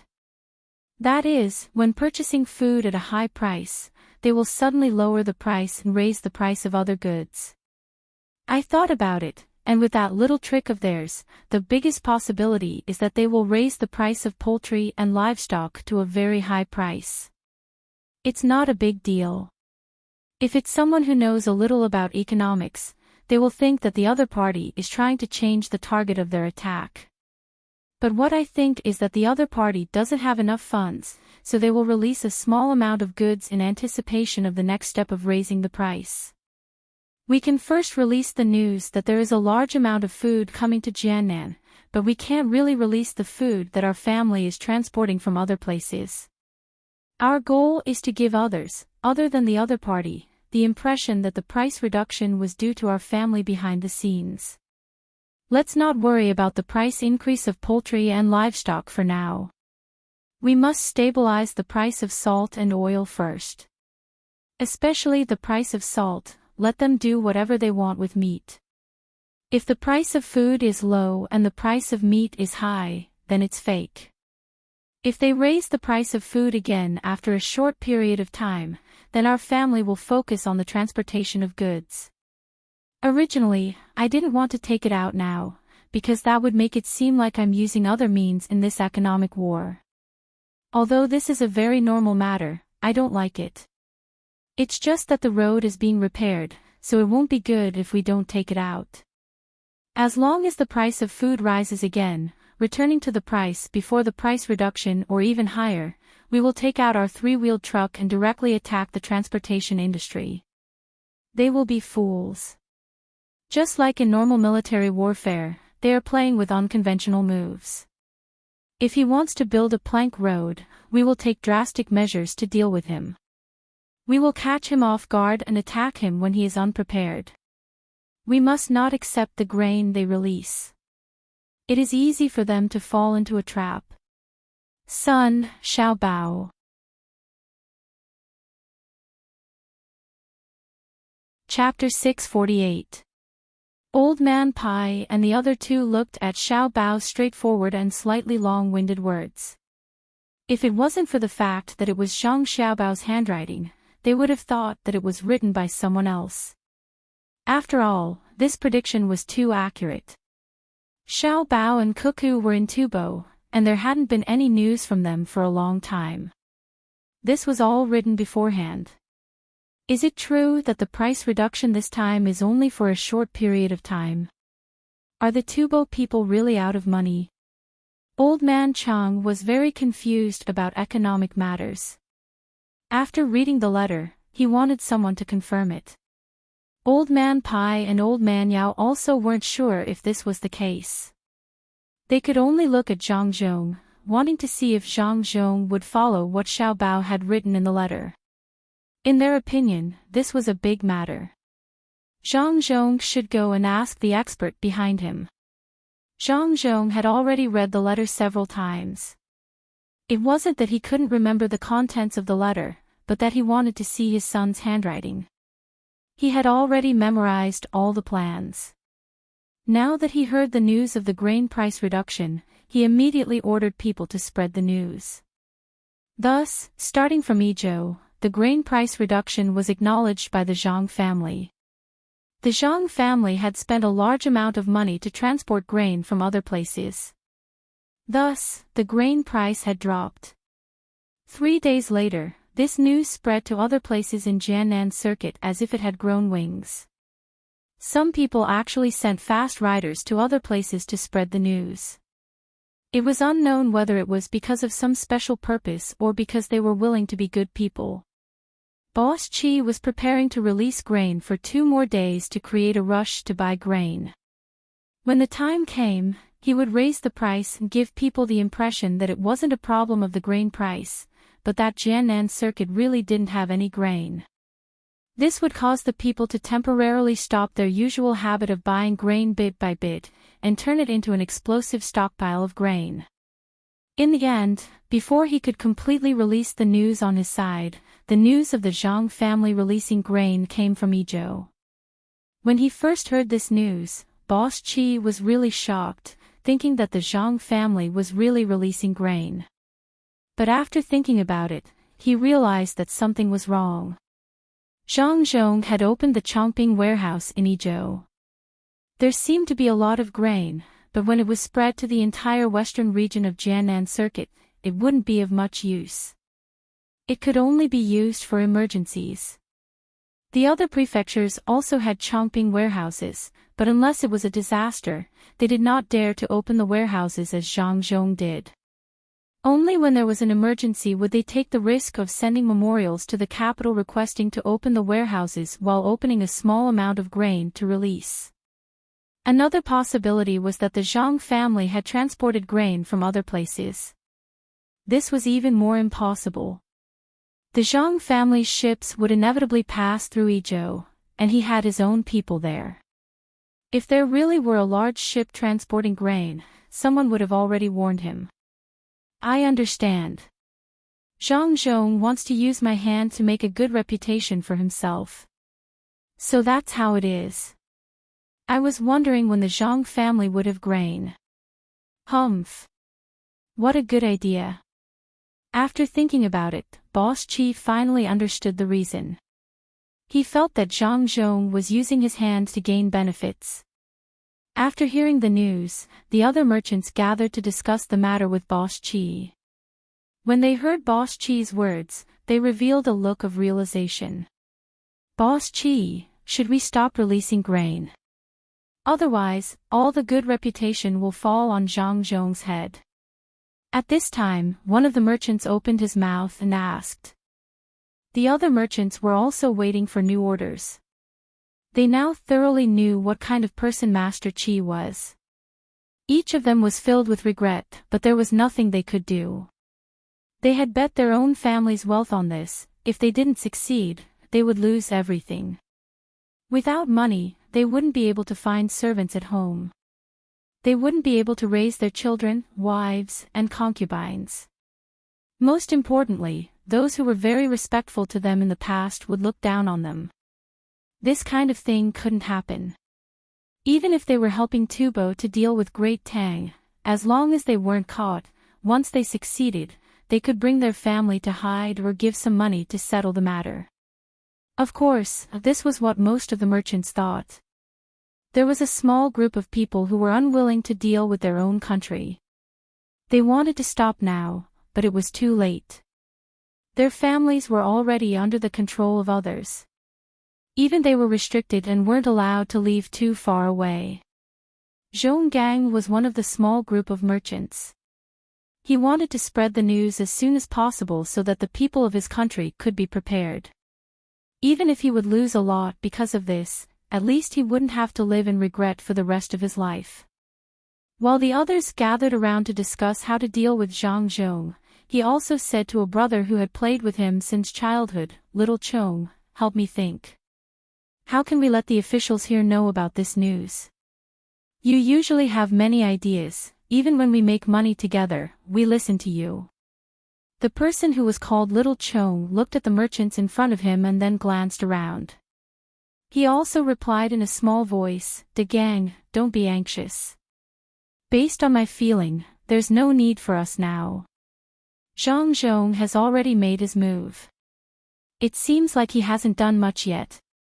He only opened Chongping warehouse and wanted to buy grain and wine at a high price. But in my opinion, this is all fake. We've already found out about Zhang Zhong. What kind of person is he? He's a good person who brings good fortune to the people of Sanshui County. Back then, when he was just a very small official, he was able to let the people of Sanshui County live a good life. The few places he went in the future were even more so. His family does business, big business. Who doesn't know what kind of place between the clouds and the water is? Who doesn't know that the food of Savant's restaurant in the capital has always been trending? De Gang, tell me, this kind of person, how could he not know how much harm deliberately raising the price of grain would cause to the people? How could he not know that someone was behind this? Not to mention the lives of the people, even if he was thinking about his own reputation, he would still want to deal with the people of Tubo. His family's child is still fighting in Tubo. Don't believe the news that came later, saying that Cuckoo has an expert guiding her. Really? Could it be that Zhang Zhong has already realized that something is wrong? His family's child is really the person leading the war. How is that possible? He's so small. Zhong Gang had always listened to Xiao Chong since he was young. He was very impressed with Xiao Chong's intelligence, but today, he had doubts. After all, this matter was really too hard to understand. Xiao Chong smiled mysteriously and pointed at the merchants in front of him. He said to Zhong Gang, "Since we were young, when have I ever lied to you? Others don't know, but I do." Seeing that the war is about to end, Cuckoo is afraid that her reputation will be too great, so she released the news. If you had a good treasure, after using it, would you still take it out and continue to show it off? The news that the imperial court gave the Zhang family and Wang family titles to be officials can't be fake, right? Do you think that the imperial court has so many officials that there's no place for them to be given, just for the Zhang family and Wang family to play with? If Cuckoo didn't perform meritorious deeds, would the imperial court give so many officials at once? Think about it, the men of the two families are all officials, and the women are all noble ladies. If the two families are linked together, how big of a force would that be? Xiao Chong spoke very confidently. Normally, he liked to think about all kinds of things and connect all the dots together. That was why he and Zhong Gang were able to start from scratch and amass a considerable amount of wealth before the age of 30. He was able to connect the dots that normal people didn't want to think too much about. The more Zhong Gang listened, the more he felt that this was the case. After hearing Xiao Chong's words, he finally relaxed. However, just as he was feeling more comfortable, he heard the merchants in front of him laughing meaningfully. His heart was in his throat again. He asked Xiao Chong, "I still don't feel confident. The Tubo people have already collected a lot of grain and even sent a lot of powerful people to hold down the fort. On the surface, I know that the Qi guy is taking the lead. Things have already come to this point, but Zhang Zhong still hasn't made any big moves. Will it be too late?" Xiao Chong looked at Zhong Gang's anxious eyes and sighed helplessly. He then comforted him, "Don't think too much. How do you know Zhang Zhong hasn't made any big moves? Haven't you played the game of Monopoly?" "I have. You always let me play, but I'm too stupid and can only play at the simplest level. Unlike you, you've already taken the top-level exam twice. Although you haven't passed yet, you'll pass soon. You probably just need to take the exam again. What does this have to do with games? When Zhong Gang heard Xiao Chong mention the game of Monopoly, he thought of his own stupidity and Xiao Chong's cleverness. It wasn't that he didn't want to play a higher-level game, but that he couldn't pass the exam. In the end, it was no longer a game. The rules changed again and again. The most amazing thing wasn't the players, but the people who made the rules. It was said that there were still many rules that hadn't been released yet. However, the current situation didn't seem to have anything to do with the game of Monopoly. To have a brother like you, I'm lucky. I don't have to worry about being stabbed in the back. Someone like me can't even get into the top-level exam. Do you know what the top-level exam is? It's not a game. There are a lot of things involved in it. Let me put it this way, anyone who can enter the top-level game is no ordinary person in real life. The top 10 of the top-level game have another kind of battle called the economic battle. It's only open to people from Great Tang, and outsiders aren't allowed to participate. That kind of game contains a lot of things, and it's very complicated. Who came up with the Monopoly game? It's the Zhang family. The rules are all set by them, and they can change at any time. The number 1 is young Master Song from Between the Clouds and the Water in Sanshui County. Young Master Song is a member of the Zhang family. A few days ago, I heard that someone ranked number 10 appeared here. Can you guess who it is? Xiao Chong explained and then asked another question. Who is it? Number 10, isn't it someone with the surname Bai? It's said that he's very powerful. No one has ever seen his real face, and even if they did, they would keep it a secret. Do you know who he is? Zhong Gang asked curiously. There were people who knew who the other people were, but the person ranked number 10 was very mysterious and impossible to guess. I know, I found out by chance. It's in Yingzhou. A few days ago, a lot of merchants went there to invest, and since they had nothing to do, they started playing. In the end, they met someone, a girl who wasn't even 15 years old. One of the merchants had entered the top-level game rankings, ranked in the top 100 of Great Tang. In the end, all 4 of them played together. At the beginning, he wanted to defeat the other 3, but as he played, he realized that something was wrong. That girl was really too powerful. In the end, he had no choice but to team up with 2 other people who were also very powerful, about the same level as me, to deal with that girl. This game lasted for a full 3 days, and all 3 families lost. At the beginning, they didn't bring their own items. They had the same capital and the same map, but in the end, they were killed by that girl until they could only parry and didn't have the strength to fight back. That girl is Bai Shu's granddaughter, Bai Xinxin. Xiao Chong revealed a very important piece of information. After saying this, he looked at Zhong Gang with shining eyes. Zhong Gang looked at Xiao Chong in confusion and asked, "Then what does this have to do with the person ranked number 10? Are you trying to anger me to death?" Xiao Chong pointed at Zhong Gang, speechless. Zhong Gang finally reacted. His eyes widened, and he said in shock, "Xiao Chong, you're saying that Bai Xinxin is that person ranked number 10. The person ranked number 10 is actually a girl. As a girl, and also Sir Bai's granddaughter, no wonder she's so mysterious. She's really not inferior to a man." "Yes, you're right. If she wasn't so powerful, how could she defeat a team of 2 people who had also entered the top-level game? The people on the top-level game rankings really live up to their reputation. In that case, with her in charge, everything will be arranged well. She's not the one pulling the strings behind the scenes."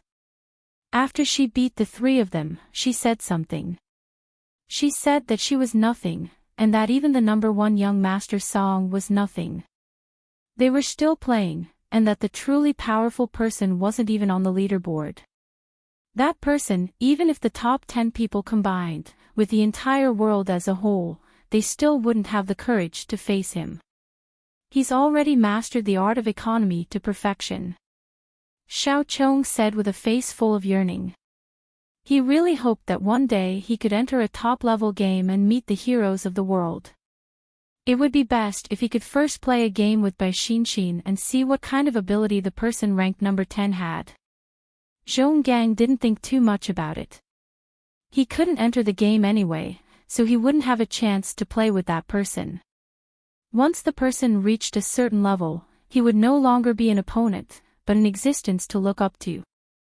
After hearing Xiao Chong's words, he thought for a moment and said, "Xiao Chong, are you saying that the more powerful person is in the Zhang family, and this time he will make a move? Who is he? How would I know? What I want to say is that you don't have to worry. Tubo won't be able to cause much trouble this time. Just follow them and watch. Maybe you can learn something from this commercial war." Alright, everyone is leaving, so let's go too. For now, let's listen to Boss Chi. Xiao Chong finally comforted Zhong Gang. Seeing that the people in front of him were almost done with their discussion, he walked over and took the mission he was going to accept. After reading the content on the paper, Wei Wei smiled and left with Zhong Gang, who had also accepted the mission. Seeing the merchants leave, Boss Chi sat on the futon and felt that something was wrong. He muttered to himself, could it be that some of the merchants are unstable? That doesn't seem to be the case. I knew that there would be people who wanted to quit, but they couldn't. There was no chance. They and their families were all being watched, so it was impossible for them to report anything. Maybe the Zhang family really sent food over. That can't be right. If they really sent food over, they would have taken it out and released it in large quantities. They don't have enough money to continue buying. Men, write a letter to the higher-ups and ask them what they should do next. Boss Chi, who couldn't figure it out, didn't want to waste any more time. He left the matter to the higher-ups and began writing the letter. 3 days later, most of the western provinces of Jiannan province saw the price of food rise again, even higher than before. The news that spread was that there was no more food, and no one knew where the food had been shipped to.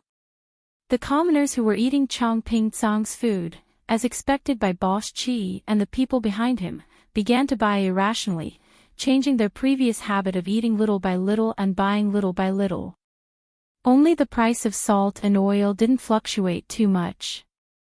They were still firmly controlled at their original bases. When the price was high, it wouldn't be much higher, and when the price was low, it wouldn't be much lower. This made Boss Chi and the people behind him feel helpless. They wanted to pry the price of these two goods, especially the price of salt, but they were firmly suppressed. They tried a few times, but every time, there seemed to be someone giving them a strong counterattack. The warning was very obvious, and there wasn't the slightest bit of concession.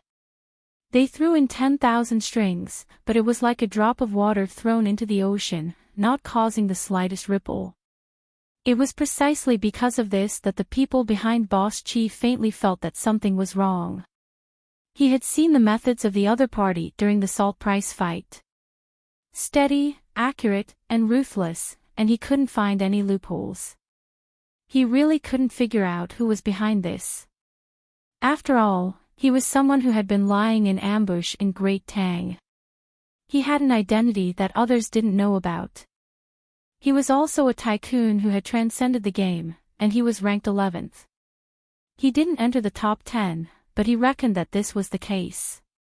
Otherwise, he would have a chance to enter the top 10. He felt that even if he were to fight with that person surnamed Song, he would have a 60% chance of winning. But when faced with the salt and oil price fight, he suddenly felt as though he was facing a mountain and an ocean. Who was it? Who was it? Who was the mastermind behind the scenes to fix the price of the two goods so firmly? Thus, he became anxious.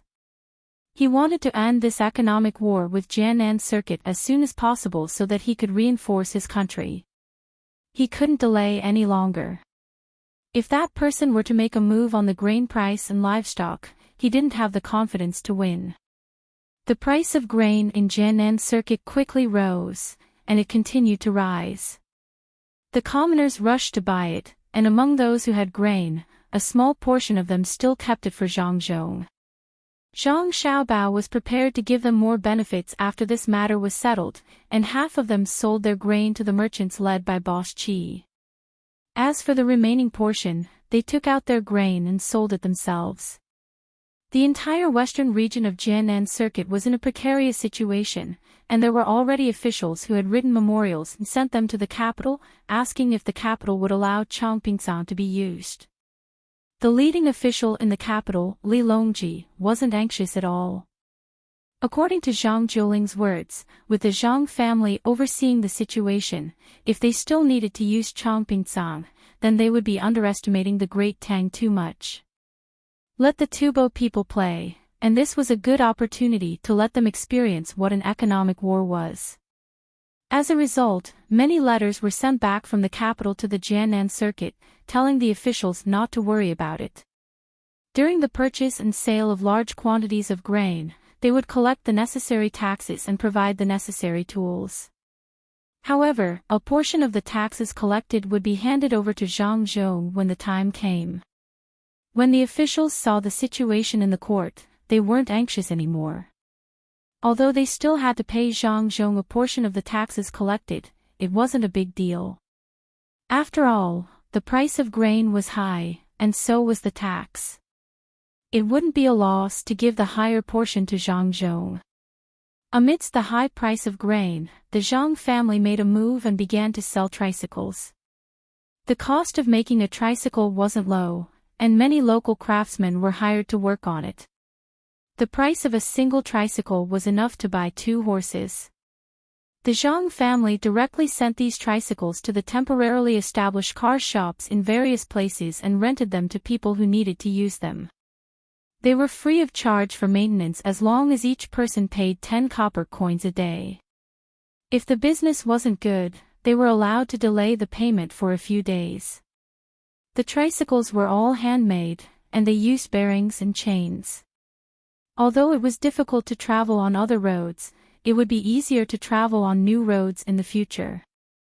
10 copper coins a day might seem like a lot, but the tricycles didn't need to be fed fodder. Currently, grass was scarce, and it wasn't a good time to feed animals.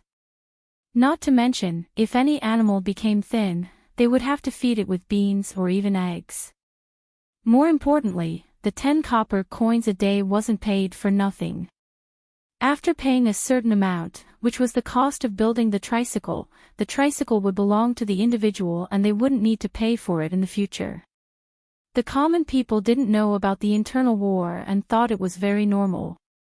They all knew that wherever Zhang was an official, he would create new things for the common people to use.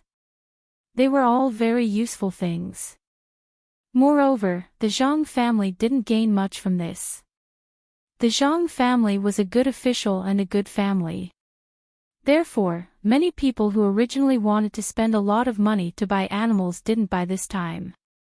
They went to the car shop to get a tricycle, wrote a receipt, and took it out to work. The seemingly insignificant tricycles made the person behind the Qi family dumbfounded. He had just raised the price of the animals and was preparing to sell them bit by bit to make more money. He didn't expect that after he controlled the price of grain, he couldn't sell the animals he bought. It was impossible to sell the animals he bought at a high price at a higher price. Not to mention a higher price, no one was willing to buy the animals at the normal price. All the animals were in his hands, and there was no money to turn over. Although the price of grain was high, he couldn't sell a large amount of grain now. He had just received an order. Because Zhang had robbed a lot of grain, he had to transport a portion of the grain back to Tufan to make up for the losses. Otherwise, he wouldn't be able to survive this year's winter. Boss Qi received a new order. He was to release a portion of the grain appropriately so that he could withdraw some money. The livestock that he had taken in required fodder to feed. He was also to help think of a way to see if he could sell the livestock. The chief family gathered all the merchants and asked them to sell the grain appropriately at a high price.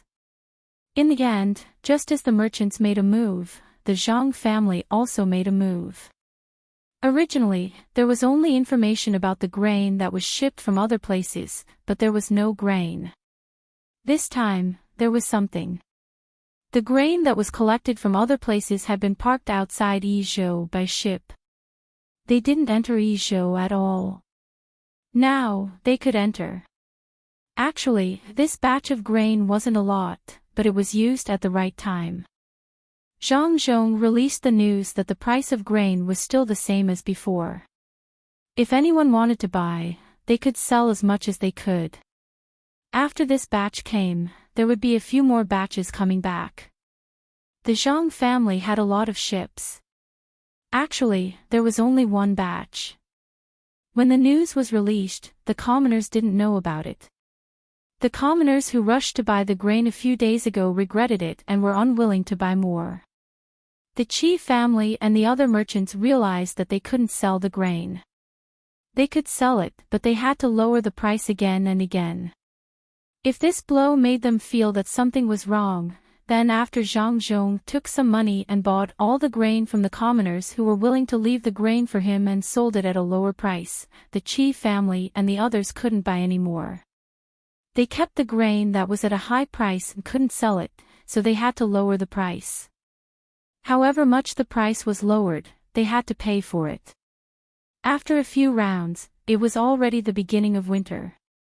The merchants who cooperated with the chief family were dumbfounded. They had a lot of grain stored in their houses and took out all their property. The chief family couldn't give them the benefits that they were supposed to, like what they said at the beginning. Zhonggang's grain was also suppressed, but he wasn't afraid at all. In fact, he was very willing.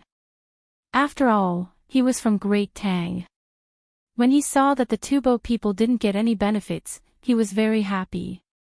When he pulled Little Worm to drink, he said to Little Worm, "You're so smart.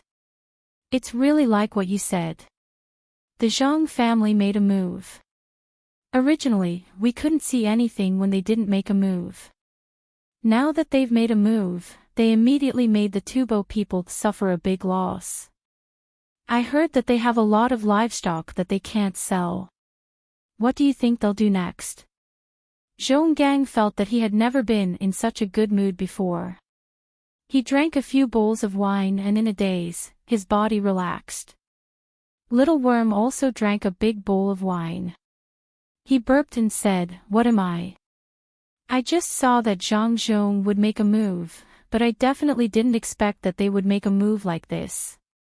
When they didn't make a move, they couldn't see clearly, but when they made a move, they beat the Tubo people until they couldn't turn the situation around. However, this isn't Zhang Zhong's last resort. There's one thing that's very important when doing business, and that is that they won't make a huge loss. This time, the grain that his family sold might not even be able to cover the cost of the transportation. They also bought the grain from the commoners' houses. This is using their own losses to suppress the price of the grain. In the future, they'll probably earn back the money they lost. At the very least, it'll be equal. I'm really looking forward to what other methods Zhang Zhong has. Little Worm saw through the essence of the matter. To be precise, he saw through the Zhang family's style of doing things. However, he could only guess and couldn't figure out how it would work. The Zhang family's tricycle had shocked him. He thought that there must be something even more shocking to come. Zhonggang now trusted Little Worm more and more. However, when he thought about how he had also bet on the grain and the cooperation with the Tubo people, he asked worriedly, "Then what about our grain? According to the current price, as long as we sell it, we'll be making a loss. Also, will the imperial court hold us responsible after this matter is over?" "Don't worry. A few days ago, while the Tubo people were flustered, I already wrote a letter to Zhang Zhong. The loss of the grain is inevitable, but the responsibility won't be much. After all, back then, we didn't know that the people we were cooperating with were the Tubo people. Merchants pursue profit, and if we don't pursue it well, we can only bear the loss ourselves. Little Worm wasn't worried about being caught and beheaded. He just felt that the loss this time was too great. After selling the grain in his hands, it would take at least several years for him to earn it back. This kind of loss couldn't be said to be small. If he hadn't lost it, he could have used the original money to make a bigger deal. However, he didn't have the opportunity now. If he delayed for several years, he might miss out on many opportunities to make a fortune. Not long after, Zhang Zhong took out a new method and began to purchase large quantities of livestock. He set the price to be very low. At the same time, he also began to buy grain at an even lower price, which was actually much lower than the current price of the grain.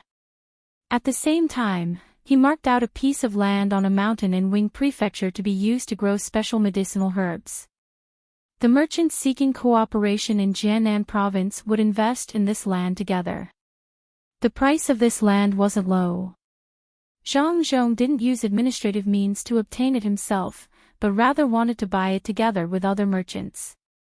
Although it was said that many new medicines might be developed in the future, in reality, they hadn't been developed yet.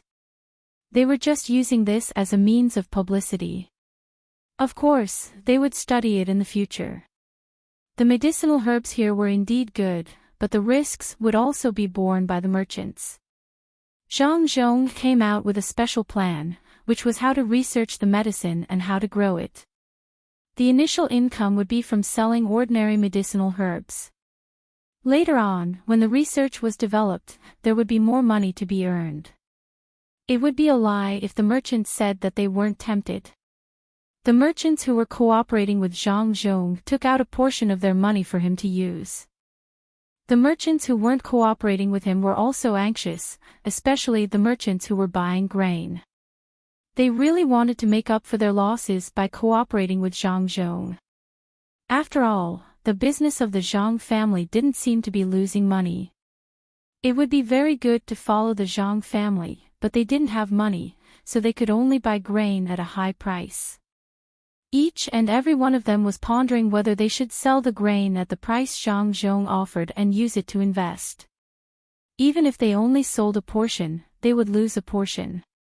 While they were still hesitating, Zhang Zhong once again released news that he would build beautiful houses on the newly built road and sell them to others at a very low price. He would also set up a jewelry store, and soon, a large number of pearls would be shipped from the seaside. When other people buy jewelry, the price wouldn't be as high as it was now. The person behind the Qi family became even more anxious. He had food and livestock in his hands. The method he used to come here was to mortgage property and jewelry in batches. Then, he used the money from the mortgage to buy a house. Then, he used the money from the mortgage to get a lot of money from the bank. Every time, they would send a different person. They would also try their best not to find the same bank. The jewels in the past were no longer valuable, and the original bank was no longer willing to lend money. The bank had suffered a huge loss and needed to collect funds. Zhang Zhong wanted to build better houses, so he used the money from the mortgage to buy the houses at a low price. He couldn't expect to continue to get money from the bank. He could choose not to sell the grain, but the livestock needed to eat. The amount of money they ate every day was a shocking amount. He originally planned to sell the grain bit by bit, earn a portion, and raise another portion. But now, it was all over. At this time, if the Tubo people who were in charge of economic warfare still wanted to use the food and livestock in their hands to cause a huge impact to the local economy, then with Zhang Zhong's hand, this person would be completely dumbfounded. Zhang Zhong proposed a method of artificial inoculation for the livestock and provided the corresponding personnel. They were the veterinarians in the hospital who studied the animals. Most people now let the livestock breed by themselves, and the efficiency was very low. But the Zhang family, especially Zhang Xiaobao and Wang Wan, knew how they made animals pregnant. The simplest method was the giant panda. If the giant panda bred by itself, then it was over. At the same time, there were many aphrodisiacs. To the people here, it was a very normal thing. Zhang Xiaobao and Wang Wan felt that aphrodisiacs were drugs with a certain amount of hormones or could promote the secretion of hormones in animals. If they were given to the female and the male was directly injected into the female's body, the success rate of breeding would be very high. The doctors brought by the Zhang family had already come up with their own theory through dissection and experiments. Although it was not perfect, it was enough to let many livestock give birth to more cubs. The Zhang family's tricycles only affected the transportation industry. If they waited a little longer, or if the Tubo people were willing to use their own grain to feed the livestock and survive this year's winter, the price of livestock would continue to rise in the spring plowing next year. Then, they would still have the strength to fight. Of course, the prerequisite was that the Tubo people were not arrested. This kind of thing was very common. If they couldn't beat you economically, then they would use administrative means to solve it. However, Zhang Xiaobao didn't want to do that. He wanted to crush all of the Tubo people's hopes. He wanted to clearly tell the Tubo people that they couldn't fight with swords and guns. They also couldn't play economic warfare. I don't want to use other means to deal with you. I will let you choose all the areas you want. I will accept all of them. I will beat you until you lose all confidence. Zhang Xiaobao did it. Once the breeding technology was introduced, the livestock would lose its original demand. The people also didn't have to worry. During the spring plowing next year, they would use manpower to plow the land. After a year, there would be a lot of cheaper livestock to use. After all, Zhang Zhong had promised that he would transfer more livestock from other places. At most, they would work hard for a whole spring. They wouldn't have to spend a few times more money to buy livestock. If they really wanted to buy livestock, one was whether they could afford it. Another was that they would rather spend more money and not farm. That way, they wouldn't lose so much money. Zhang Zhong took drastic measures to deal with the Tubo people. He used both real and fake methods to force the Tubo people to the point that they couldn't do anything. Master Qi had already been transferred over. Master Chen, who was in charge of purchasing horses, also went over to discuss a solution. The person in charge had been beaten until he lost all confidence. He finally knew who his opponent was. It was the people from the Zhang family. Moreover, it was the same person who competed with him for the salt price and oil price. In order to ensure that he wouldn't be exposed, the person behind the scenes wore a mask. His voice was hoarse. It was unknown whether he had taken medicine or was pretending. A few people who followed the operation were gathered together. The masked person finally spoke. You can call me number 1 or Mask. As for who I am, there is no need for you to know. Now, let's talk. What should we do? Master Qi looked at this person who he thought was very powerful but lost. He said, our opponent is Zhang Zhong. Should we send people to kill Zhang Zhong directly? It would be good if we could get the explosives that they used to blow up the mountain. As long as we get close to it, we can ignite it and blow up everyone around us.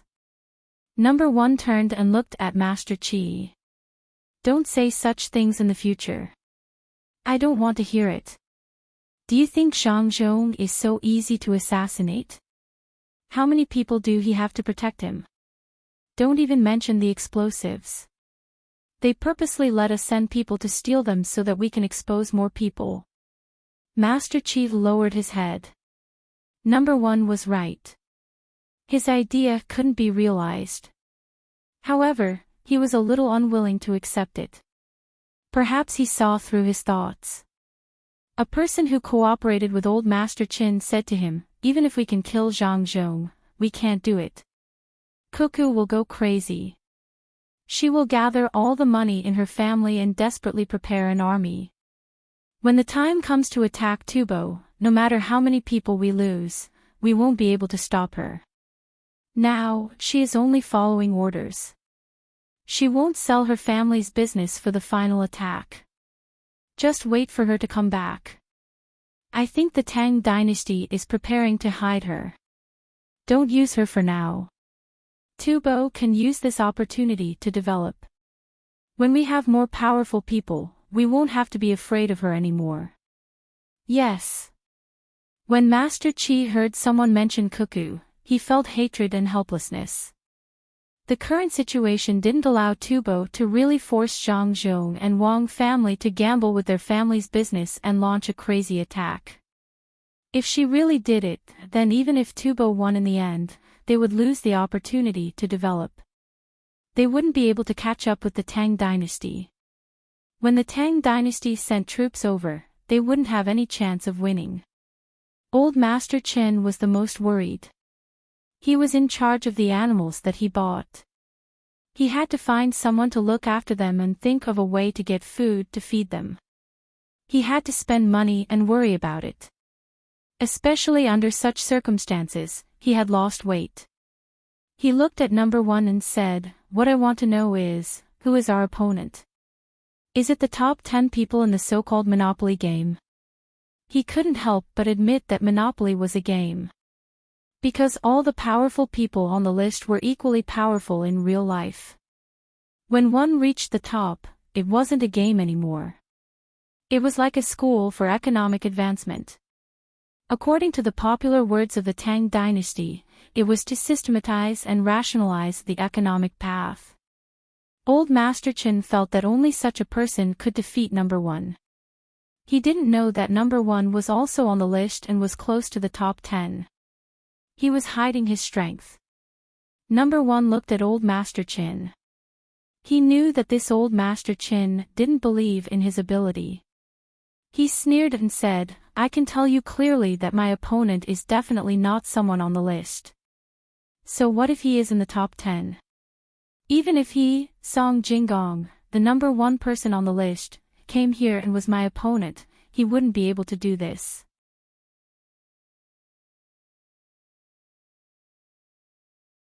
Chapter 649.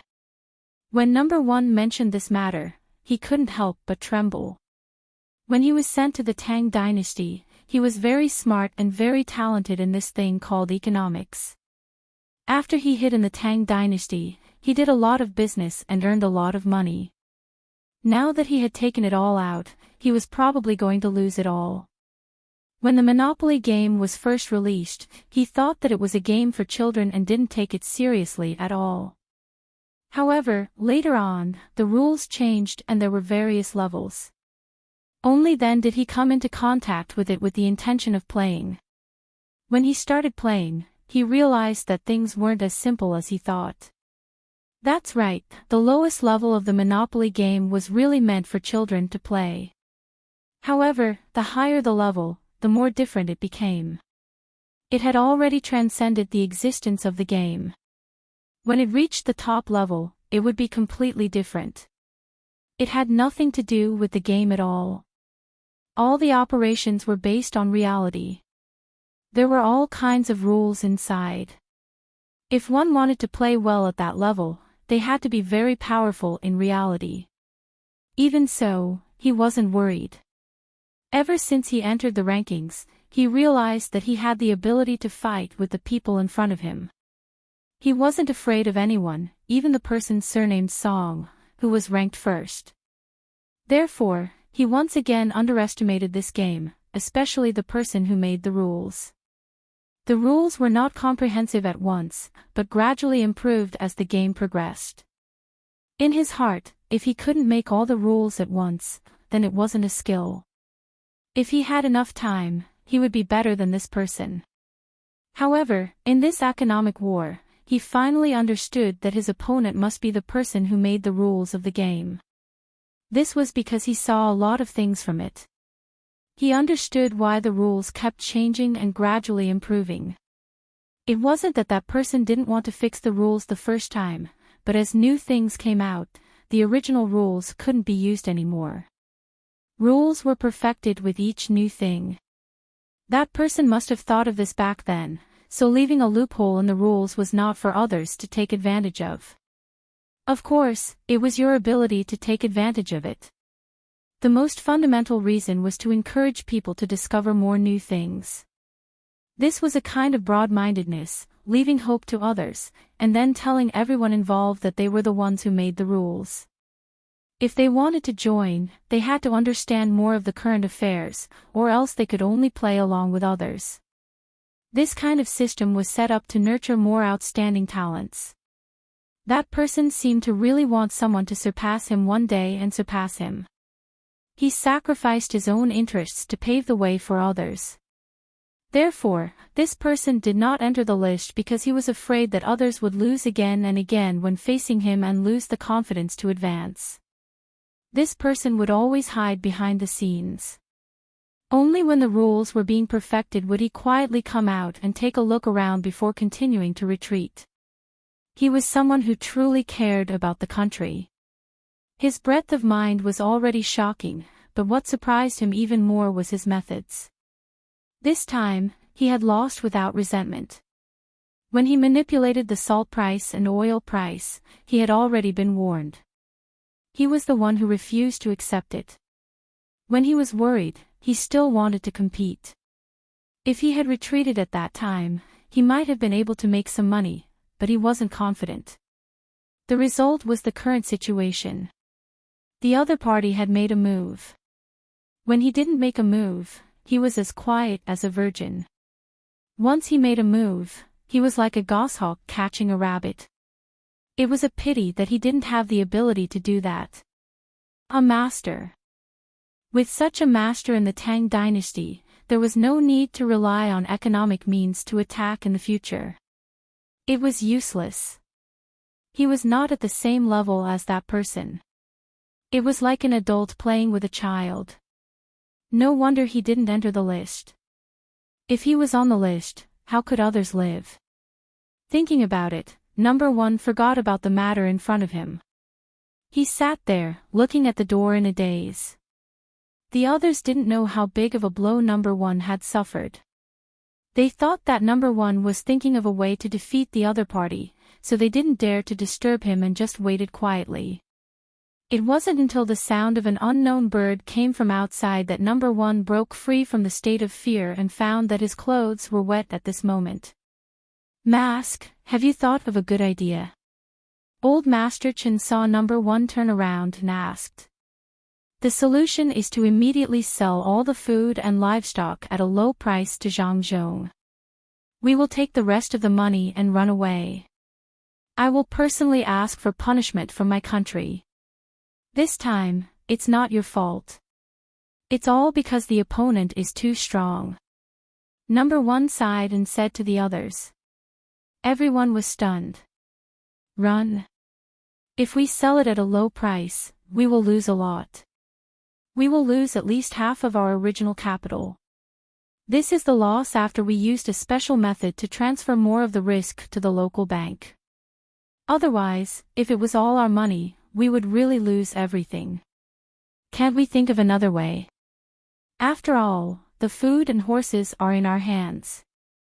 We don't have enough food here, and the same goes for the livestock. A lot of the news that Zhang Zhong released is false. If we persist, maybe he will be afraid. Qi Dongjia looked at number one in disbelief. Could it be that number one really admitted defeat? If that was the case, they would really have to sell the livestock and grain locally. Otherwise, if they were to transport the grain back, it would be troublesome. They would be easily attacked by the Tang army. After all, they were too big of a target. Number one also didn't want to retreat like this. He would think of a way to transport a portion of the grain back. The rest couldn't be left behind. Otherwise, it wouldn't be enough for the transport. If they used the livestock to transport the grain, by the time they returned, the livestock would have eaten up all the grain. Their original plan was to raise the price of all the grain and then use the livestock and grain from Tubo to supply the grain. Now, they only earned a portion of the money from the livestock. A portion of the livestock was sold from Tubo at a high price and then collected. It was just that they didn't give out all the money. If they were to take them away, it was impossible to not let others know. They would chase after them to ask for money, unless... No, this person couldn't be exposed. He was still useful. Reporting, number 1, it's not good. The Zhang family has made a new move. They released some kind of technology. It is said that it can be used to avoid plowing and increase the grain output. They want to test it in several places in Jiannan Road. They have already found someone to sign a contract. If there is a loss, the Zhang family will compensate. Just as everyone was thinking, a person ran in from outside and anxiously reported to number 1. What? Avoid plowing. How can there be such a thing? Not good, quickly retreat, otherwise it will be too late. If we do that, we will implicate the other spies in Great Tang and get the money out of them first. When number 1 heard this news, he knew that it was bad. Without saying anything, he immediately sent someone to find Zhang Zhong to discuss the matter of selling the grain and livestock. At this time, Tonghua County was in an uproar. The 4 horse merchants were surrounded by other people, and the Yen clan's people were ordered to chase after the money. Otherwise, they would not be let off. Back then, he had willingly taken out the money to buy horses and livestock elsewhere. However, after 2 transactions, it was the old man of the Yen family who proposed to give the goods first and collect the money later. He had even guaranteed it. Now that other people didn't need the livestock anymore, who knew what would happen in the future if he didn't want the money? Thus, the 4 horse merchants were surrounded by people, and Old Man Yen was ordered to lead them and ask for the money. Old Man Yen was also anxious. He did not expect that the matter over there would go awry. The situation that he had originally planned did not occur, and he was caught unprepared. Now, even if he wanted to get the livestock back, it would not do. After all, when they bought them, they were already much more expensive. If they brought them back now, they would not be able to sell them at the original price. At this time, Dong Jieqin came. Number 1 instructed him that no matter what, he could not let the Yen clan be burdened with all the money. This matter had to be resolved first. Even if they had to compensate, they had to ensure the Yen clan's reputation in this area. When old Master Qin came, everyone surrounded him and asked him to take out the money. Fortunately, old Master Qin knew what to do, so he was not flustered at all. He first took out a sum of money and calmed everyone down. He said that he would stay in the area and only leave when all the money was brought back. Moreover, he would stay in the Yen clan and not go anywhere. Only then did everyone feel at ease. If they could not take out the money when the time came, they would tear down the Yen clan. Zhang Zhong sent people to contact them. At the beginning, the price of the first batch was already very low. However, after receiving 2 batches, the price dropped again and again. Moreover, they would first take the grain and then the livestock. This way, the cost of the livestock's food would be transferred to the Tubo people. The longer this dragged on, the more disadvantageous it would be for the Tubo people. In the end, when they took half of the grain that others had hoarded, Zhang Zhong told everyone that he had no more money and needed to first owe them. The Tubo people naturally did not want to do so. Zhang Zhong could owe them, but they could not. Zhang Zhong asked people to discuss with them for a few days. After not being able to pay them on credit, he lowered the price by a lot. Other than the grain that the Tubo people were preparing to transport back, the rest of the grain was taken by Zhang Zhong. Right at this moment, the secret agent who was at the front lines in Tubo sent someone back to deliver a message. A month ago, after Cuckoo led the light cavalry and disappeared into the vast desert, they attacked the Tubo people in Shuozhou. They attacked countless villages in the periphery of Shuozhou and burned a large amount of autumn grain. 20 days ago, Cuckoo went around the enemy's regular army and entered the vicinity of Daowu City. She wiped out 2 large groups of 3,000 people that the Tubo people did not have time to arrange. She almost attacked the city by tricking the enemy into opening the city gates. After she was discovered, she killed 1,000 soldiers and disappeared again. She also burned a large portion of the Tubo people's autumn grain. 15 days ago, Cuckoo led the light cavalry and headed north. After that, she hid in the mountains and avoided a group of Tubo people. She used the Tubo people's clothes and voices to trick the enemy into opening the gates of Gada City. She entered from the east of the city and came out from the west. She robbed Gada City and burned it. Then, she attacked Danba again and avoided the Tubo people's encirclement. When she arrived at the periphery of Danba City, she lured the Danba guards out of the city and formed a formation to stop her. Then, she returned and massacred a group of 2,000 people from a small tribe that the Tubo people had sent as reinforcements. She went around Danba City and crossed the river between Danba City and Jinchuan City. 6 days ago, half of the army that crossed the river was led by Zhang Xiaobao and led the Tubo people to escape to the village. Cuckoo led the people who were hiding and did not cross the river and went up the coast. She burned the provisions of the Tubo soldiers that came out of Jinchuan City. She also killed 1,000 Tubo people who were escorting the provisions and were unprepared to cross the river. Then, she successfully used the Tubo boats to cross the river and ambushed the Tubo army that was chasing after Xiaobao. After the ambush was successful, she and Xiaobao went to the mountain where the Tubo people had ambushed them. Then, they ambushed Lufu Tuta's tribe and Mumu Hushu's tribe. The 4,000 cavalrymen that came back as reinforcements were defeated. Then, they chased after them and attacked the 2 tribes.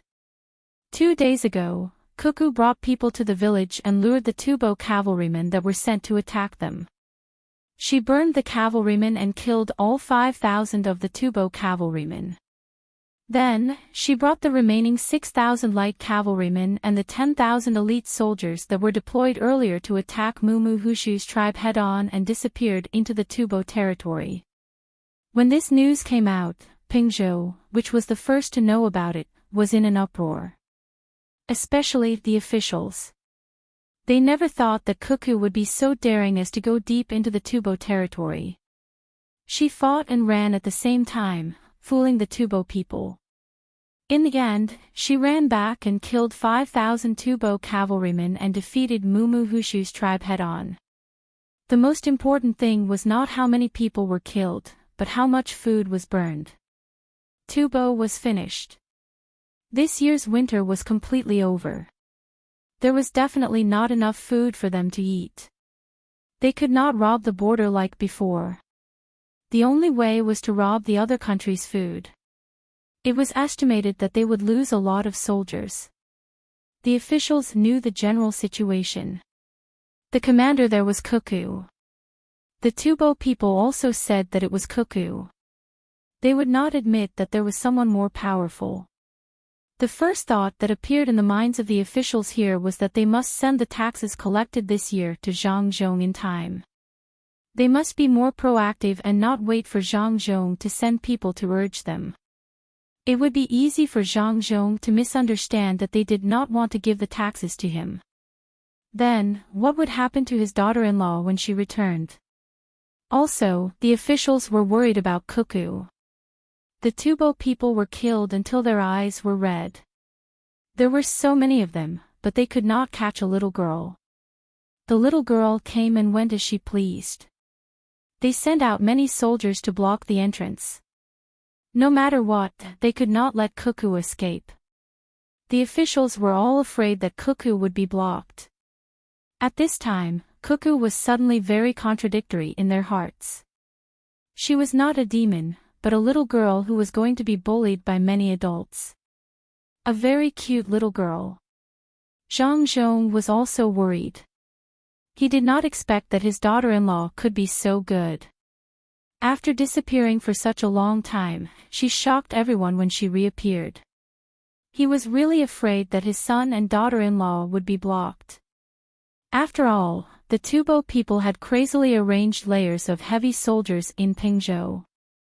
There were also many cavalries, the kind where each person rode 2 horses. They were determined to chase Cuckoo. After Old Man Pai and the other 2 received the news, they looked at each other and did not say a word. After a full hour, Old Man Pai was the first to speak. This time, Cuckoo can be considered to have made a great contribution to our dynasty. I reckon that the Tubo people will not be able to recover in a few years.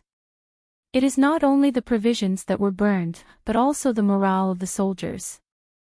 As long as Cuckoo successfully escapes, the Tubo people will not dare to act rashly in the future.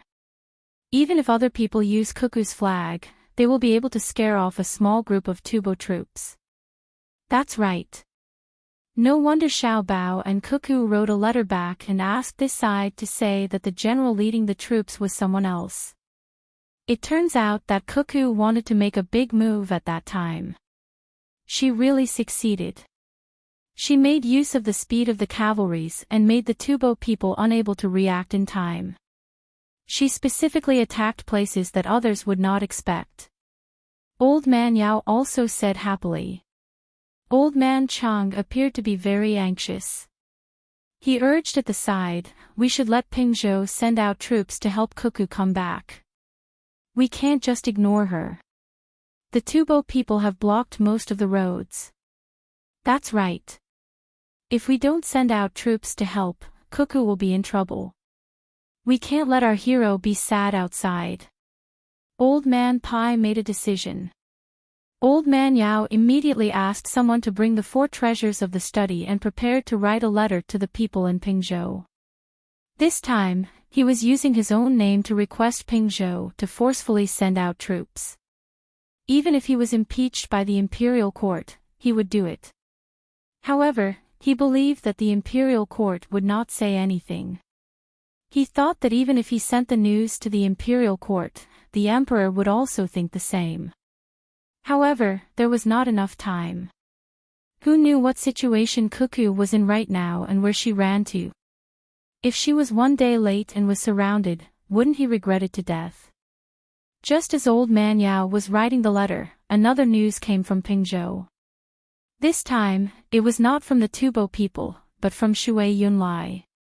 Zhang Zhong took the letter and hurriedly found Old Man Pai and the other 2. He said to the 3 of them, don't be in a hurry to write a letter to Pingzhou to send out troops. Cuckoo and Xiao Bao wrote a letter saying that we don't have to worry about them. When we saw the letter, they were already on their way back. If we miss them, we can go to Changgu town to pick them up. Bring more ginger so that we can make soup. Changgu town. Where is it? Old Man Chang asked curiously. Old Man Pai used to be an official here and knew the general location.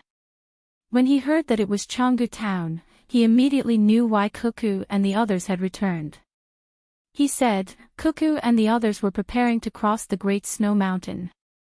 No wonder she still had the logistics people and the people there walk back through Pingzhou despite the dangerous situation previously. It turns out that she didn't want the enemy to discover that there was another way to get here. The Great Snow Mountain is indeed dangerous. When I thought about it, Cuckoo and the others had already made preparations. Yes, that's it. They probably burned charcoal along the way. The vegetable oil was prepared to burn the Tubo cavalry, and the charcoal was naturally left for crossing the Great Snow Mountain. At that time, she had already thought of an escape route. When Old Man Pai said this, Old Man Chang was relieved. Since they were able to return, it was good. Regardless of whether they had to cross the mountain or the ridge, with the charcoal to warm them, they probably wouldn't freeze to death. Thinking of this, Old Man Chang said to Zhang Zhong, "Your two children are amazing now. One is leading the army over there, and the other left a plan early on to win the economic war over here. One is a scholar, and the other is a warrior. We don't have to worry about them in the future." After Zhang Zhong knew that his son and daughter-in-law were fine, he was happy. When he heard Old Man Chang's praise, he smiled so much that his eyes narrowed into a line. He said humbly, "You flatter me, you flatter me. The children still need to learn more. They can't think so highly of themselves just because they have some ability. When they come back, I will teach them a good lesson." Here is also Xiao Bao's plan. He wants us to sell grain to Tubo. He said that in the spirit of international humanitarianism, we can't just watch the Tubo people starve to death. We have to help them and sell the excess grain to Tubo. They only need to pay a little bit of horses and livestock. Because the price of grain this year is too high, we can't ask for too low a price. Otherwise, the local people will suffer. We will sell to Tubo cheaply at 50 copper coins for a bucket of millet and 65 copper coins for a bucket of rice. This price is only slightly higher. Of course, because we have used new technology here, the price of livestock will be lower. In the past, it used to be 5 strings of coins for a horse to pull the carriage. Now, it is 3 strings of coins. Also, since they are coming from Tubo, they will get thinner along the way. When they reach Great Tang, they must be nourished with good food. Let Tubo fork out another 500 copper coins, which is 2 strings of coins for a horse. The rest of the livestock and good horses will be sold according to this price. Zhang Zhong said modestly. He then took out the letter written by his son and read it to the 3 old men. The 3 old men didn't expect that Xiao Bao still didn't forget to scheme against Tubo at this time. The large amount of grain that they had just bought at a low price was sold at a higher price. What international humanitarianism? It was a mess of names. It sounded good, but in reality, it was just him pretending to be innocent after getting such a good deal. Good idea. This time, Tubo has no choice but to buy. Otherwise, they can only wait to starve to death. Without people, how are they going to rebuild? If they buy, there won't be enough livestock and war horses. What will they do for next year's spring plowing? Also, the number of cavalry in the army will be reduced by a lot. Our Great Tang will gain many benefits. I estimate that Tubo won't be able to recover in 5 years. By the time they recover, our Great Tang will be stronger than before. Maybe at that time, it will be the time to accept Tubo into Great Tang. Quickly go and make the arrangements. Don't let the Tubo people know about this. If that happens, they won't sell their livestock. If we buy their livestock now, the price will be lower. Old Man Chang said excitedly and urged Zhang Zhong to make the arrangements. While waiting for Zhang Zhong to buy the livestock at a low price, the 3 old men discussed and prepared to bring people to Changgo town to fetch Cuckoo and Xiaobao back. It would be very cold to cross the snowy mountains, so they prepared some ginger soup for the heroes. Zhang Zhong bought the livestock very quickly and didn't continue to bargain. He directly gave the money and asked the Tubo people to give the money to the Yan family in Tonghua County. At this time, Tubo number 1 had no more money. All the money he had invested in the beginning was given away. In the end, the Zhang family made a profit. They made a lot of money from the grain and livestock. The people who bought and sold the livestock made a lot of money. The people who grew grains made a profit. The people who didn't grow grains also didn't make a loss. Although some of them bought grains at a high price and hoarded them, Zhang Zhong compensated them by getting them to repair the road. This money was enough to make up for the portion that they bought grains at a high price. Otherwise, Zhang Zhong didn't lack manpower. Why did he specially look for the people who didn't grow grains? The people who grew grains were also idle. The person who lost the money was Tubo's number one. He had put in all the money he had earned in the past, as well as other jewelry. The bank had also lost some money. The price of the house was obviously not as high as the original price. The people who made a loss were the merchants who cooperated with the Tubo people. They really made a loss. Zhang Zhong didn't care about them. Who asked them to do it when they knew the consequences of raising the price of goods? It was already good enough that he didn't arrest them and punish them. It was impossible for him to directly give them the money they lost. However, some of them wrote letters to him later. Zhang Zhong didn't give them money. Instead, he cooperated with them to do business and let them make up for their losses. When he collected the grains, they were also willing to lower the price of the grains again and again to give others a start. After Tubo number one made the arrangements, he ran away. He didn't know that someone in Great Tang had been watching him for a long time. It was just that they didn't want to catch him. They wanted to keep him and make use of him at a critical time. It was the same for the others. On this day, there was a rare moment of sunlight in winter.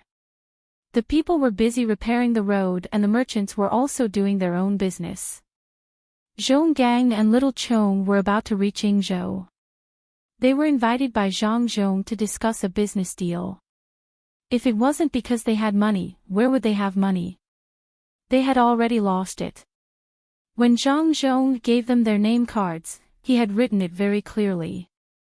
He invited them over and didn't plan to get much investment from them because when they were merchants, they didn't put all their thoughts on money.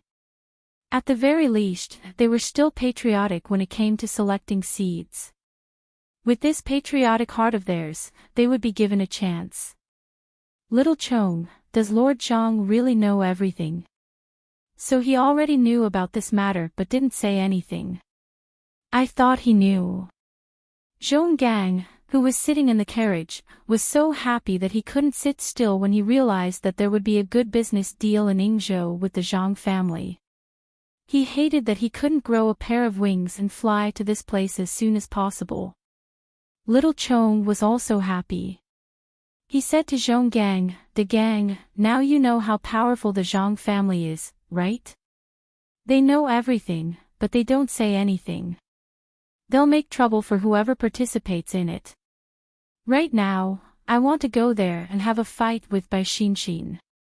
I want to learn from her. She'll like you. You haven't even entered the top ranking. She's ranked 10th. How can she be willing to play with you? She'll be bullying you." Zhonggang poured cold water on Little Chong. Sure enough, as soon as he finished speaking, Little Chong fell silent and lowered his head to think. After a while, Little Chong raised his head and said, "Then I'll give it a try. Fighting against an expert can improve. Even if I have to pay a little more to have her fight with me, I'm willing." While the two of them were talking, a large number of people came from the main road in the west. The line was very long, and the people at the front were all on horseback. Their carriages immediately stopped to make way for them. The driver stood respectfully under the carriage and looked at the approaching line. He was so excited that his face turned red. When the person at the front of the line came close to him, he knelt down in front of the tattered flag that was fluttering in the wind. The driver's action stunned Little Chong and Zhonggang, who had just gotten off the carriage. When they looked at the flag and recognized the pattern on it, the two of them also became excited. On the tattered flag was a cute rice sprout. The rice sprout was trying its best to pull the carriage with its big eyes. By now, almost everyone knew what this flag represented. When the two of them looked at the travel-worn riders in the line, they immediately knew what kind of team this was. The Great Tang's light cavalry that had killed countless enemies under the command of Cuckoo from the logistics camp in Idyll and had made a name for itself in Tubo. In the middle of the crowd, there were two children on horseback. They nodded and smiled at the people who suddenly saw them and made respectful expressions. The boy looked very energetic, while the girl was smiling like a flower. When the people on the road saw them, they all felt that these two children were so cute that they couldn't describe it. How nice would it be if they were their own children? This was especially so for the girl. She was so bright, and her sweet smile made people feel very comfortable. It would be even better if they could hug her and give her a big kiss. Of course, the people only thought this. They knew who this cute and obedient girl was. Although the imperial court had already released news that there was an expert behind Cuckoo, many people still didn't believe it. Especially after people gradually understood the situation behind this economic war, the people believed that it wasn't a big deal for the Zhang family to have an expert. It was this cute girl who led an army to kill the Tubo army that had less than 10,000 people and made them run away, not daring to fight. It was this girl who made the Tubo army use countless soldiers to encircle and annihilate them. It was this girl who used blood to question whether the Tubo army dared or not. Now that the girl had returned home, her smile was so beautiful. Where was the bloodiness of the battlefield? It was all because the Tubo people were too evil. Otherwise, how could such a good girl kill so many people? Yes, that's right, that's it. What demon? She suddenly became ignorant and didn't know how to name herself. She was clearly a fairy. The coachman who knelt down shouted at Wang Wan with tears streaming down his face, "Cuckoo, you're finally back. My wife and I have been worried about you.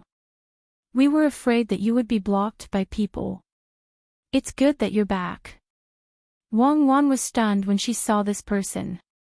This person's reaction was too intense.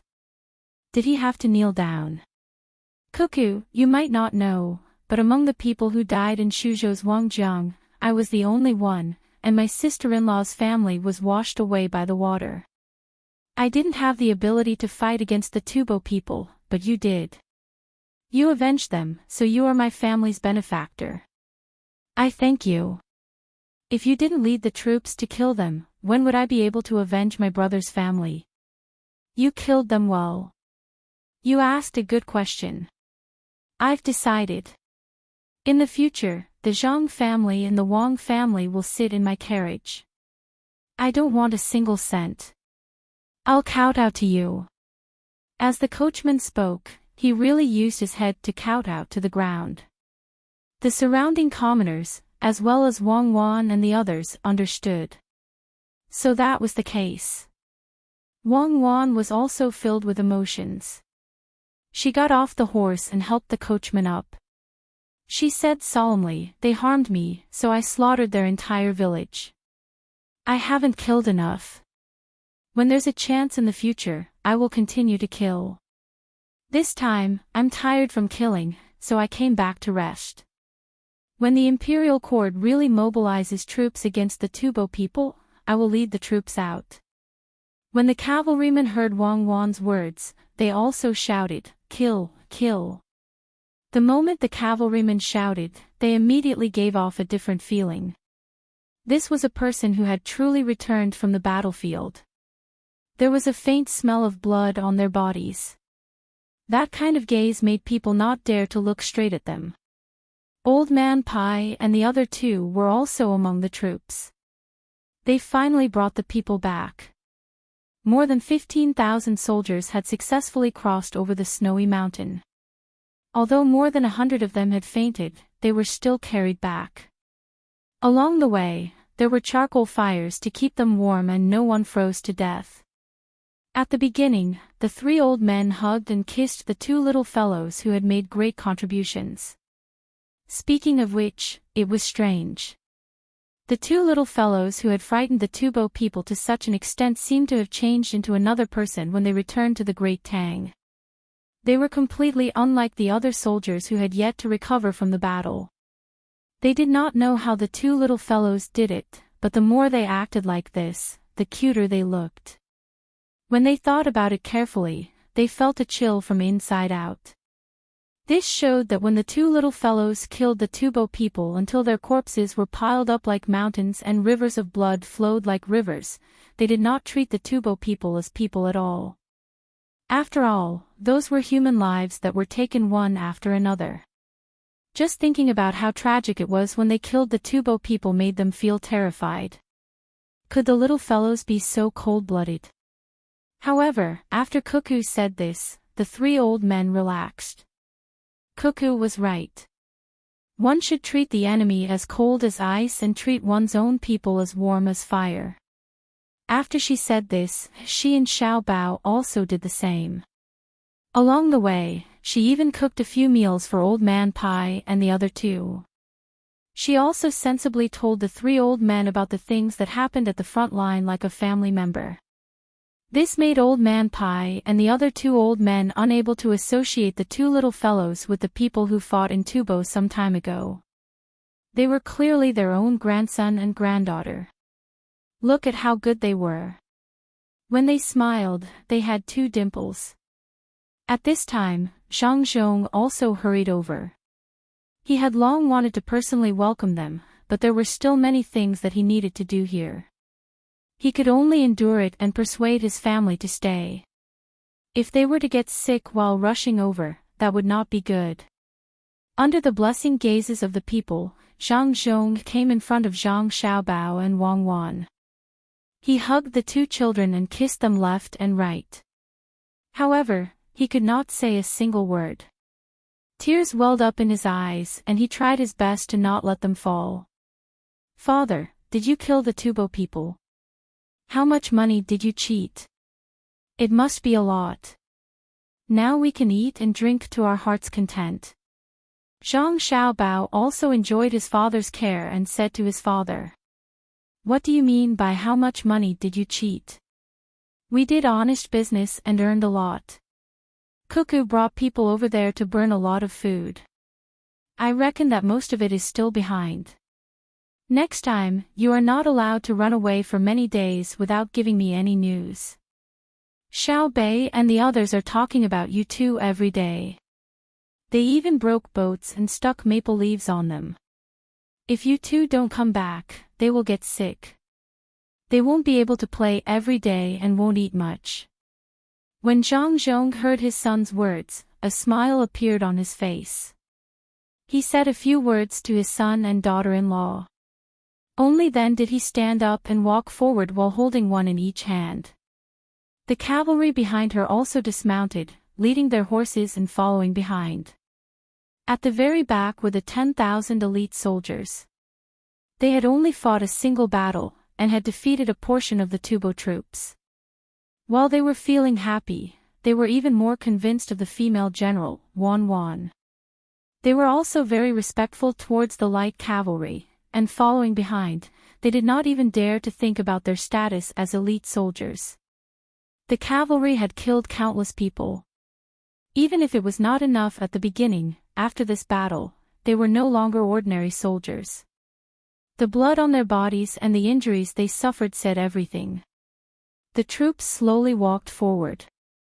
The commoners who saw them retreated to the side of the road.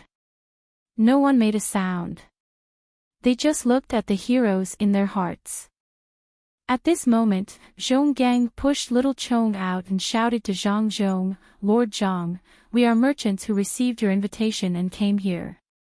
We did not let down the great Tang. This is little Chong. He wants to ask you to give him a chance to fight against the tycoons with Bai Xinshin. Little Chong is going to enter the top level soon. He almost passed the test twice. This time, he will definitely pass. Don't talk. Can't you see that he is enjoying family affection? My matter is not urgent. Lord Zhang, you do what you need to do. He is a straightforward person. He doesn't think before he speaks. Don't worry about me, I am fine." Little Worm looked around worriedly and explained to Zhang Zhong. Sure enough, the surrounding commoners all looked at him with an expression that said, "Why are you acting like this?" Zhang Zhong was in a good mood and didn't care about such trivial matters. Wang Wan also smiled at the two of them.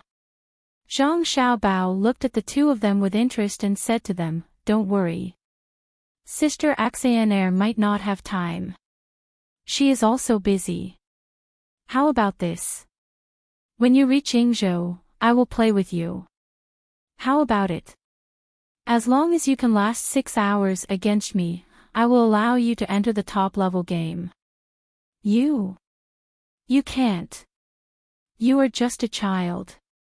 It is better for Xinxin to come. She is strong, Zhonggang said very directly. How about this, when you win against me, I'll help you talk to Sister Xan. When the time comes, she will definitely agree. How about it? Zhang Xiaobao asked again. Okay, you said it. I will agree on little Chang's behalf. You must be careful. Don't get angry when you lose. Zhonggang immediately agreed and glanced at little Chong. His meaning was for little Chong to work hard and beat the young master of the Zhang family first so that he could compete with Bai Xinxin. Little Chong did not look at Zhonggang at all, but stared at Zhang Xiaobao. He suddenly felt that there was something wrong with the expression in this child's eyes. It was like a master speaking to a new disciple, very magnanimous and confident, as if he was going to test his disciple. At this time, Old Man Pai and the other two walked over. Old Man Pai looked at little Chong and said with a kind smile, "Not bad, you did not betray great Tang. We should give you a chance. You must cherish it. As long as you can hold on under Xiao Bao's attacks, you will definitely enter the top level. Don't be fooled by Xiao Bao's 6 hours. Under that kind of speed, if you can hold on for 2 hours, you will be qualified to enter the top level. If you can really hold on for 6 hours, there will be a place for you in the top 10. Ah. You are. You're telling the truth. He's that good. I know who you are, no wonder you look so familiar. You are Sir Bai, and I have your portrait. Could he be more powerful than your granddaughter? Zhonggang said quickly. Old Man Pai shook his head and left with a smile. Old Man Yao also said to little Chong, work hard. You must cherish this opportunity. Don't look down on anyone, or else you will regret it. You will understand after the competition. Not bad, young man. Old Man Chang patted little Chang's shoulder and left after giving him a word of praise. The trio's words stunned Zhonggang, and at the same time, stunned Xiao Chong. Watching the procession gradually disappear into the distance, Xiao Chong thought for a moment and then muttered softly, could it be that this little young master of the Zhang family is even more powerful than Bai Xinxin? Hold on for 6 hours. I am someone who is about to enter the top level. Even young Master Song can't defeat me in 6 hours, right? Could it be? Could it be? No, this is definitely impossible. I don't believe it. Little Chong, what are you saying? Why don't you believe it? Zhonggang nudged little Chong and asked. I don't believe that I can't hold on for more than 6 hours under his hands. Unless he is, what is he? Why are you so slow? Zhonggang urged. Unless he is the commander of the economic war with Tubo this time. Only that person has such ability. That last chain of attacks could be said to be earth-shattering. Little Chong's voice was trembling. However, he definitely did not believe that this young master was that person. Even if he was beaten to death, he would not believe it.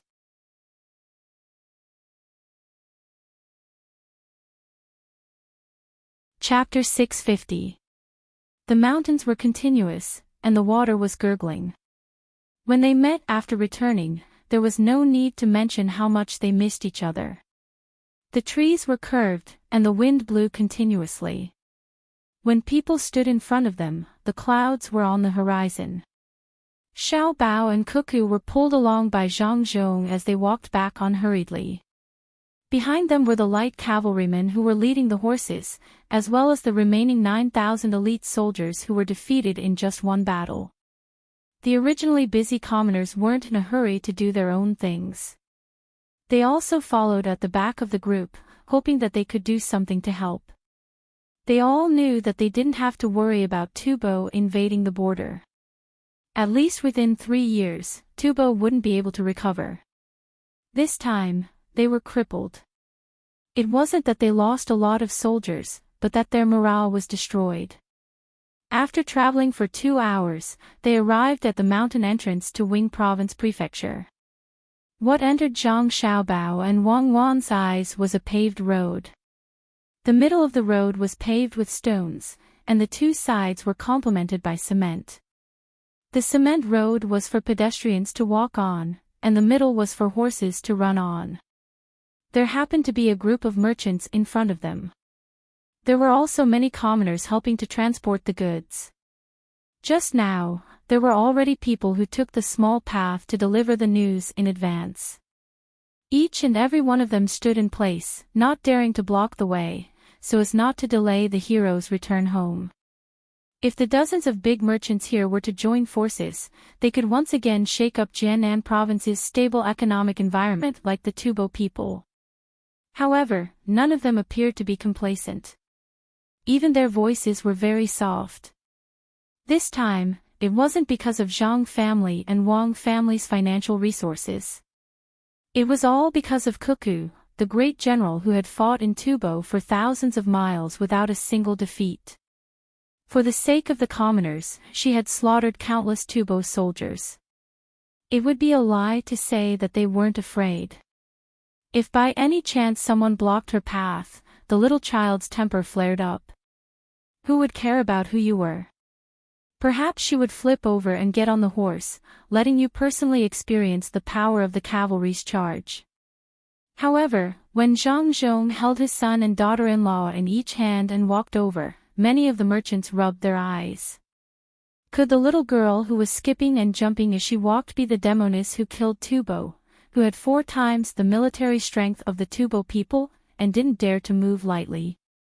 She didn't look like it. She didn't look like it at all. She was clearly a carefree little girl next door.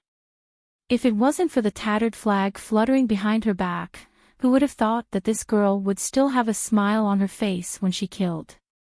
As Wang Wan approached, the merchants tacitly took a step back to show their modesty.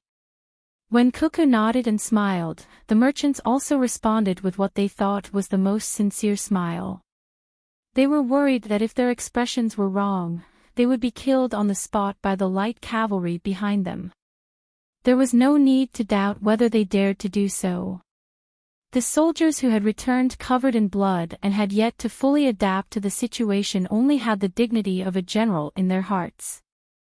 They did not care about anything else. Axes, pickaxes, I'll unload the goods from the truck. You guys load them up and help me share the load. Quick. A person in the crowd who was pedaling a tricycle said to the 2 people next to him. He began to dump the goods. The tricycle was designed with the function of flipping. With a press and a tilt, all the goods on the tricycle were dumped onto the ground. Ho, you want to pay for it. The goods are spoilt, the owner should take action, Fu Tu complained as he hurried over to reload the goods. Fine, I'll pay for it. I'm going to pull a big hero home. As long as I can pull him, I'll pay for it. Ho pushed the tricycle forward. A merchant who hired them to carry the goods saw Ho dumping the goods and his expression changed. He wanted to flare up but held it in. He did not dare to cause trouble at this time. When he heard Ho's undisguised words and saw Ho rushing forward, the merchant's expression changed again. He smiled and said softly to Axe and Pickaxes who were worried for Ho, "It's fine, it's fine. It's just some goods. It's fine to throw them all away. Ho can't pull anyone, but I won't say anything. If he pulls anyone, I'll personally treat you to a drink. This is a good thing, a good thing." Axe and Pickaxe were stunned. Since when did the most unreasonable Qing Dongjia become so easy to talk to? Did the sun rise from the west? Only Boss Qing knew in his heart that Ho's reasoning was too good. Regardless of whether he managed to pull anyone, he could not find trouble with him. Otherwise, if word got out that he dealt with a person who wanted to pull a big hero and the big hero did not care, others would drown him with saliva. Even if he was not wrong to ask for compensation, no one would reason with him. Everyone was shocked by Show 2's sudden charge. The people from the protection team immediately surrounded Zhang Zhong and the other two. The 200 or so cavalrymen behind them saw the situation, and in the blink of an eye, they drew their bows and knocked their arrows. The arrows were as cold as ice and the bows were bent like a full moon. Their speed was fast and their movements were synchronized. Zhang Xiaobao looked at the people's eyes and nodded to Wang Wan and Wei Wei. Wang Wan waved her hand, and the people from the protection team turned around and made way. The cavalrymen behind them kept their arrows and bows in an orderly manner. The commoners who were watching the commotion were shocked again. The people in front were shocked by the sudden charge, while the people behind were shocked by the team of heroes. The instant change of movement was too beautiful. "What are you doing?" Zhang Zhong saw that his son and daughter-in-law did not overreact and knew that the person who rushed over would not hurt them. Otherwise, there would be no need for others. His son and daughter-in-law could kill this person on the spot. How could the bystanders know that when he went out, the most powerful bodyguards were not from the protection team, but the two children? Ho was full of courage earlier, but now he was so scared that he did not dare to speak. He thought about his identity and then thought about the other person's identity. He lowered his head and stammered, "Lord Zhang, I want to use the tricycle to pull you, the young master and the young lady. I think it's not bad, but there's a slope in front. I'm sorry to drag you down." Just as Ho was about to go back on his words and others thought that he was dreaming, Wang Wan smiled and agreed. Really? I'm not tired at all. But, you're a hero, I'll pull you, if I pull you. You said it yourself, I'm a hero. I'm not paying to sit on your tricycle. Uncle Zhang, Xiaobao, let's get on. Our hometown's tricycle is more comfortable than the horses from other places. Wang Wan helped Ho out of his predicament again. She took the lead and got on the tricycle. She did not care if the tricycle was dirty or not. Zhang Xiaobao sat beside Wang Wan, while Zhang Zhong sat opposite them. He nodded to Ho and said, "Let's go. We trust you. Cuckoo and Xiaobao can sit on our hometown's tricycle. It's better than riding outside. It's hard to ride on a foreign land's tricycle, but our hometown's tricycle can worry us." When Chu Tu saw the three of them get on the carriage and Governor Zhang's words, his eyes turned red. This trust made him feel warm. He lifted his leg and got on the carriage. Looking ahead, the originally tiring slope had become a flat road in his eyes. He realized that his body was filled with energy. Even if he rode to the top of the snow mountain, it wouldn't be a problem. The people around them were shocked once again, and then they revealed happy smiles. In their eyes, these three people who were so high that no one could compare with them sat on an ordinary tricycle and didn't lose their dignity at all. They were cold to strangers and peaceful to their own people. The contrast between the two made people understand them better. They did not show the slightest bit of arrogance and did not look down on people of lower status. This was Wing Prefecture's Governor Zhang Zhong and his family. The commoners thought as they looked at the blue sky with floating clouds. They had never felt so good before. "Ho, did you see that? Capable people will never show off their power to their own people. Only incompetent people will show off their power to people like us." Axehead said to Ho Head as he moved the goods left behind by Ho Head into his car. Ho nodded. "Isn't that so? Our county's small officials ask the bailiffs to scare us and talk about how powerful their servants are. They bully us. Look at Cuckoo. When she was in Tubo, she killed thousands of people with a wave of her hand. She did not look down on us. How can our county's small officials be compared to her?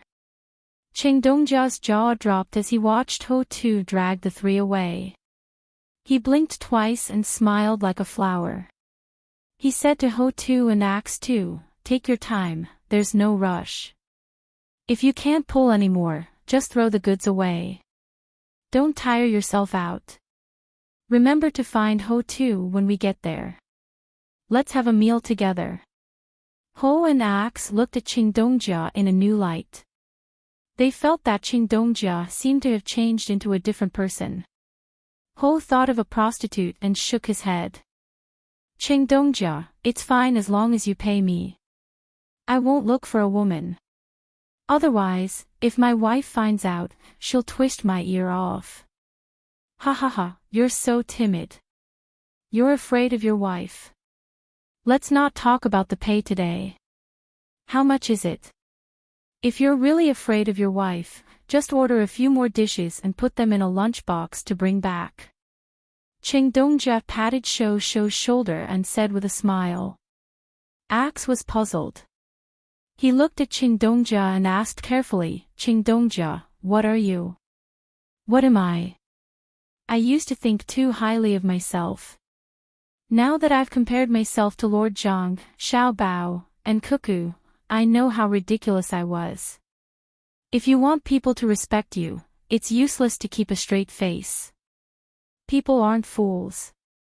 Even if you show respect on the surface, you don't know how to curse in your heart. Look at Cuckoo. Even if she takes a tricycle, who dares to look down on her? Everyone knows what's going on. Besides, we'll be working with her family in the future. We have to learn from her. When the weather gets cold, we'll look for you to work and give you extra pay." "What's this called?" "Yes, it said that Lord Zhang hung a piece of calligraphy in his study. It says, 'Great love is silent.'" When Cheng Dongjia saw the scene just now, he suddenly understood many things. He said a few words to Axe and Ho. With his hands behind his back, he walked in front of them. He looked 10 years younger. When it was almost evening, Ho finally brought Zhang Zhong and the other two to the prefectural city. Although he was sweating profusely, he still had a lot of energy. On the way there, he even chatted with Zhang Zhong and the other two, which made him very excited. It wasn't just because he could talk to 3 people of high status. Most importantly, he said that it was tiring to ride uphill. Hero Cuckoo seriously promised that she would immediately come up with new technology to change the current tricycle's speed. She said something about using a large gear to drive a small gear on flat ground and a small gear to drive a large gear on difficult terrain. Young Master Xiao Bao also said something about changing the handrail into an upper and lower handrail. The upper handrail was horizontal and the lower handrail was concave. He didn't understand, but he knew that Cuckoo and Xiao Bao really took him seriously as a coolie. They didn't rest when they returned home, but they started thinking of ways to make things easier for him. Zhang Zhong and the other two didn't get off the tricycle. Even when Ho's sweat soaked his clothes, they still sat on the tricycle. It wasn't that they didn't want to get off, but they couldn't. If they got off, Ho would be very disappointed.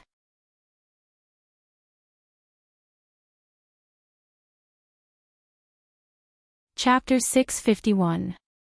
When Xiao Bao and Cuckoo saw Xiao Bei and the rest, Xiao Bei and the rest also saw the brothers and sisters in the car.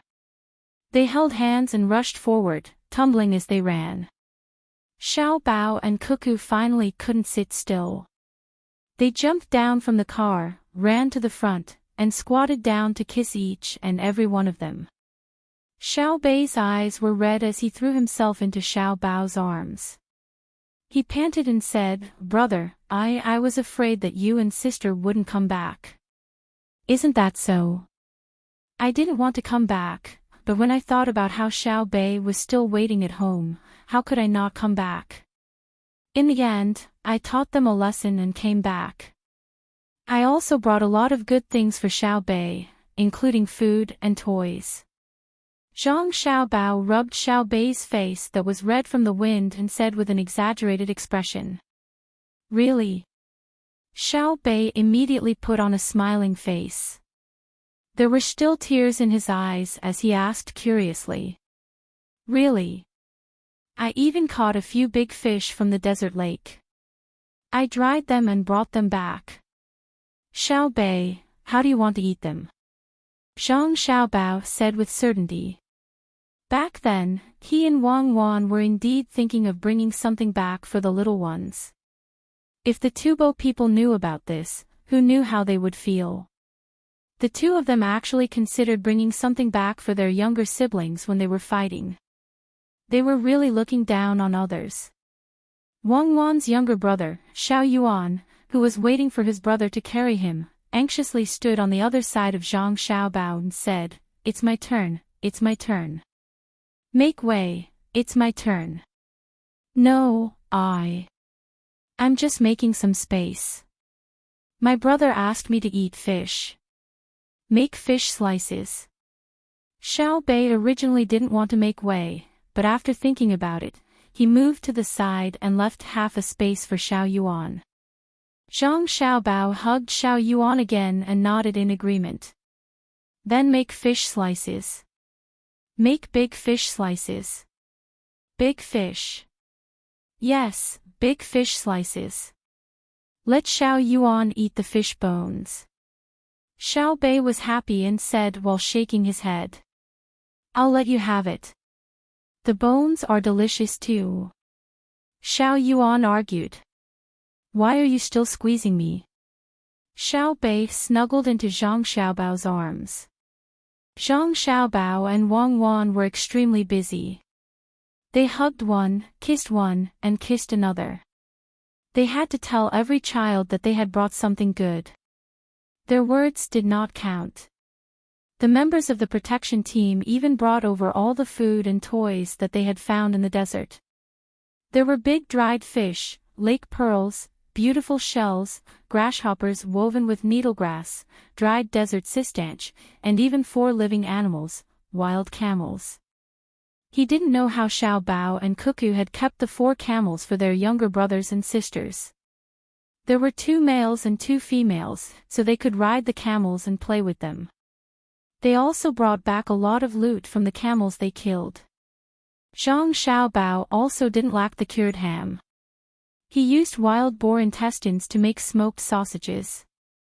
It gave people the feeling that the two of them didn't seem like they had just returned from a battle in Tubo. Instead, they seemed like they had just returned from a vacation. Old Man Pai and the other 2 also came over. Even if they didn't understand military warfare, they also understood how precious the things that Xiao Bao and Cuckoo brought back were. They were kept while they were fighting with their lives on the line. Cuckoo, don't you want to live anymore? If you want to go to war, then go to war. Why did you bring so many things? What are you trying to do? Old Man Pai was anxious and asked with his eyes wide open. Wang Wan smiled. Is there a conflict between going to war and bringing things? I brought more than 10 camels and gave them to Tubo on the way. So what if they are camels? They can't run on their own. Can't I tie them up and use a few horses to carry them? 2 of them even froze to death on the snowy mountains. I'll cook them later and give them to Xiao Bei and the others. Zhang Xiaobao also echoed from the side. Isn't that right? It's just dealing with Tubo. There's no need to be so serious. I'll cook the camel humps tomorrow. Everyone, try it. That's right. Try it. Xiao Bei didn't know what it was like to bring a burden like camels to war. He also chimed in. Zhang Zhong watched from the side and thought that Xiao Bei and the others weren't worried about their brother and sister in vain. These 2 kids were too bold. It seemed that they dared to do anything and could do anything. Just to bring back something fun for Xiao Bei and the others, they actually took such a big risk and really faced the Tubo army. They could do whatever they wanted. Old Man Pai was speechless for a moment. He felt that he should release the news of Cuckoo and Xiao Bao's gifts to Tubo. Through these things, they would inform Tubo. Do you see? This is the commander-in-chief of Idyll's logistics camp, Cuckoo. She sneaked in and ambushed you while you were surrounded. She even brought camels for her younger brothers and sisters to play with. Should the army that was preparing to intercept Pingzhou withdraw or not?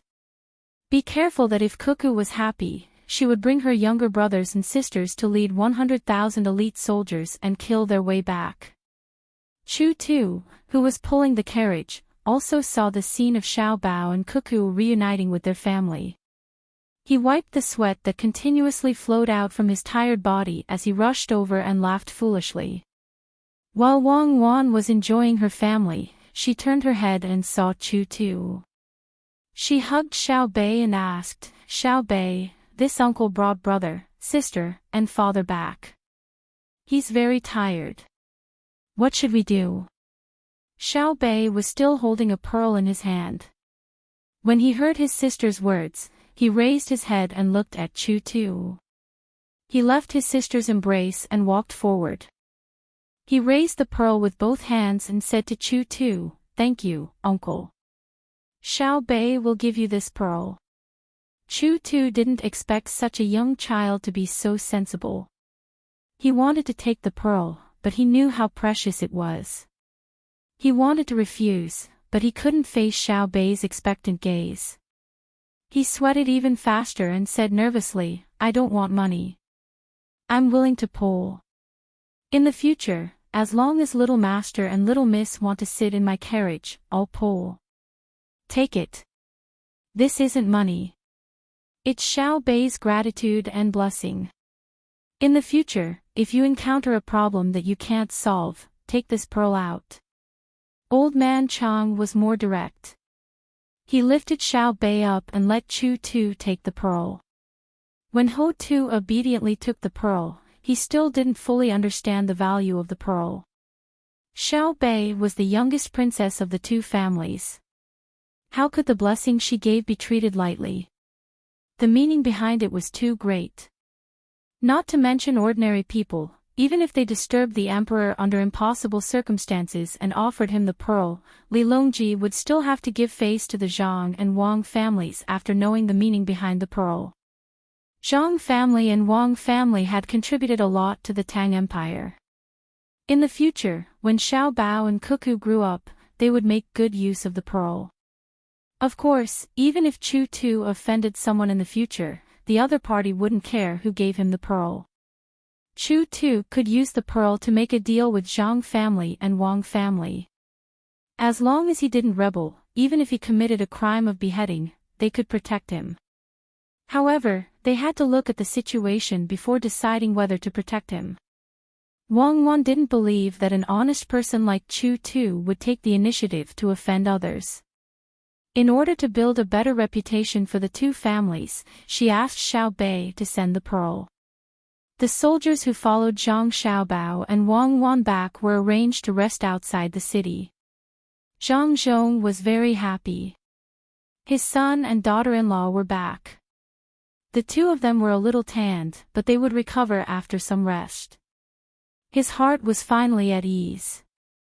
Hence, he took out the best wine and dishes at home to entertain the soldiers, merchants, and commoners who came to congratulate them. The people from the nearby villages also rushed down the mountain to celebrate with the soldiers. At the same time, they wanted to see how the warriors who fought in Tubo looked like and ask about the specific situation.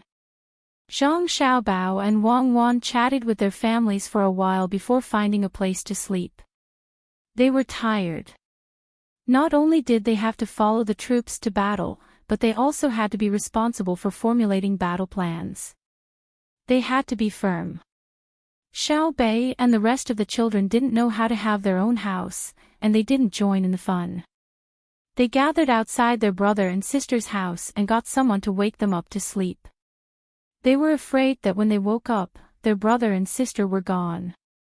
What should they do? They were still waiting to hear the story. Old Man Pai and the other two were also happy. They returned to their courtyard and started writing letters to be sent to the capital. Xiao Bao and Cuckoo were back. Of course, they had to report the good news and give the imperial court some time to react. When the time came, they would be rewarded. They couldn't treat it as if nothing had happened, right? 3 days later, during the morning court session in the capital, Li Longji and the officials discussed one matter after another. Just as they were discussing the most important matter, the letter arrived. Li Longji attached great importance to the matter they were discussing. If they were to discuss the topic, it would be whether it was better to expand through military force or through commercial means when obtaining overseas resources. It was all because Zhang Xiaobao and Wang Wan had people find Luzon Island in the future. In the beginning, most people only thought that the island wasn't bad. It produced more grain and had copper and gold mines. However, as the merchants obtained more and more benefits from the island, they couldn't ignore it even if they didn't want to. In terms of enjoyment, the merchants brought back many good local specialties and made a huge profit. They were already selling them to the capital. In terms of the people's livelihood, the land there was not bad. The grain yield was high, and the crops could be harvested 3 times a year. In addition, the area was rich in resources, so even more people were tempted. If it was in the past, or in normal times, the imperial court wouldn't be able to control the transactions there. However, the ones who had the most say over there were the people from the Zhang family and Wang family. The Zhang family and Wang family were good. They weren't ambitious and knew when to advance and retreat. They didn't cause others to worry. More importantly, the Zhang family and Wang family were very capable. Any merchants who came to the island to make a fortune had to be monitored by the Zhang family and Wang family. The clever merchants thought of several ways to exploit loopholes, but they were useless under the watchful eyes of the Zhang family and Wang family. The officials couldn't help but admit that the Zhang family and Wang family were ancestors in this aspect. Although it seemed like a good method, it was embarrassing to use it on the Zhang family and Wang family. However, some time ago, news came back saying that as the natives came into contact more and more, they actually discovered many hostile tribes. This had to be dealt with. Thus, whether to solve this through military force or normal commercial means became a hot topic in the imperial court. In the end, everyone said that they were right, and everyone argued that they were right. It was very noisy. Li Longji listened from above. The more he listened, the more annoyed he became. He patted the armrest of the luxurious chair sent by the Zhang family and said, "If you really can't think of a solution, ask the Zhang family." The officials didn't know what to say for a moment. At this moment, Gao Lisher saw the hand gesture from his subordinate and said to Li Longji, "Your Majesty, there's news from Wing Prefecture. You're tuning into the LoveLore Library YouTube channel. We're so grateful for your support and don't forget to subscribe to join us on this incredible journey through captivating stories. Your generosity through donations truly makes a world of difference, as it's the primary source of revenue that allows me to expand and enhance this channel for you.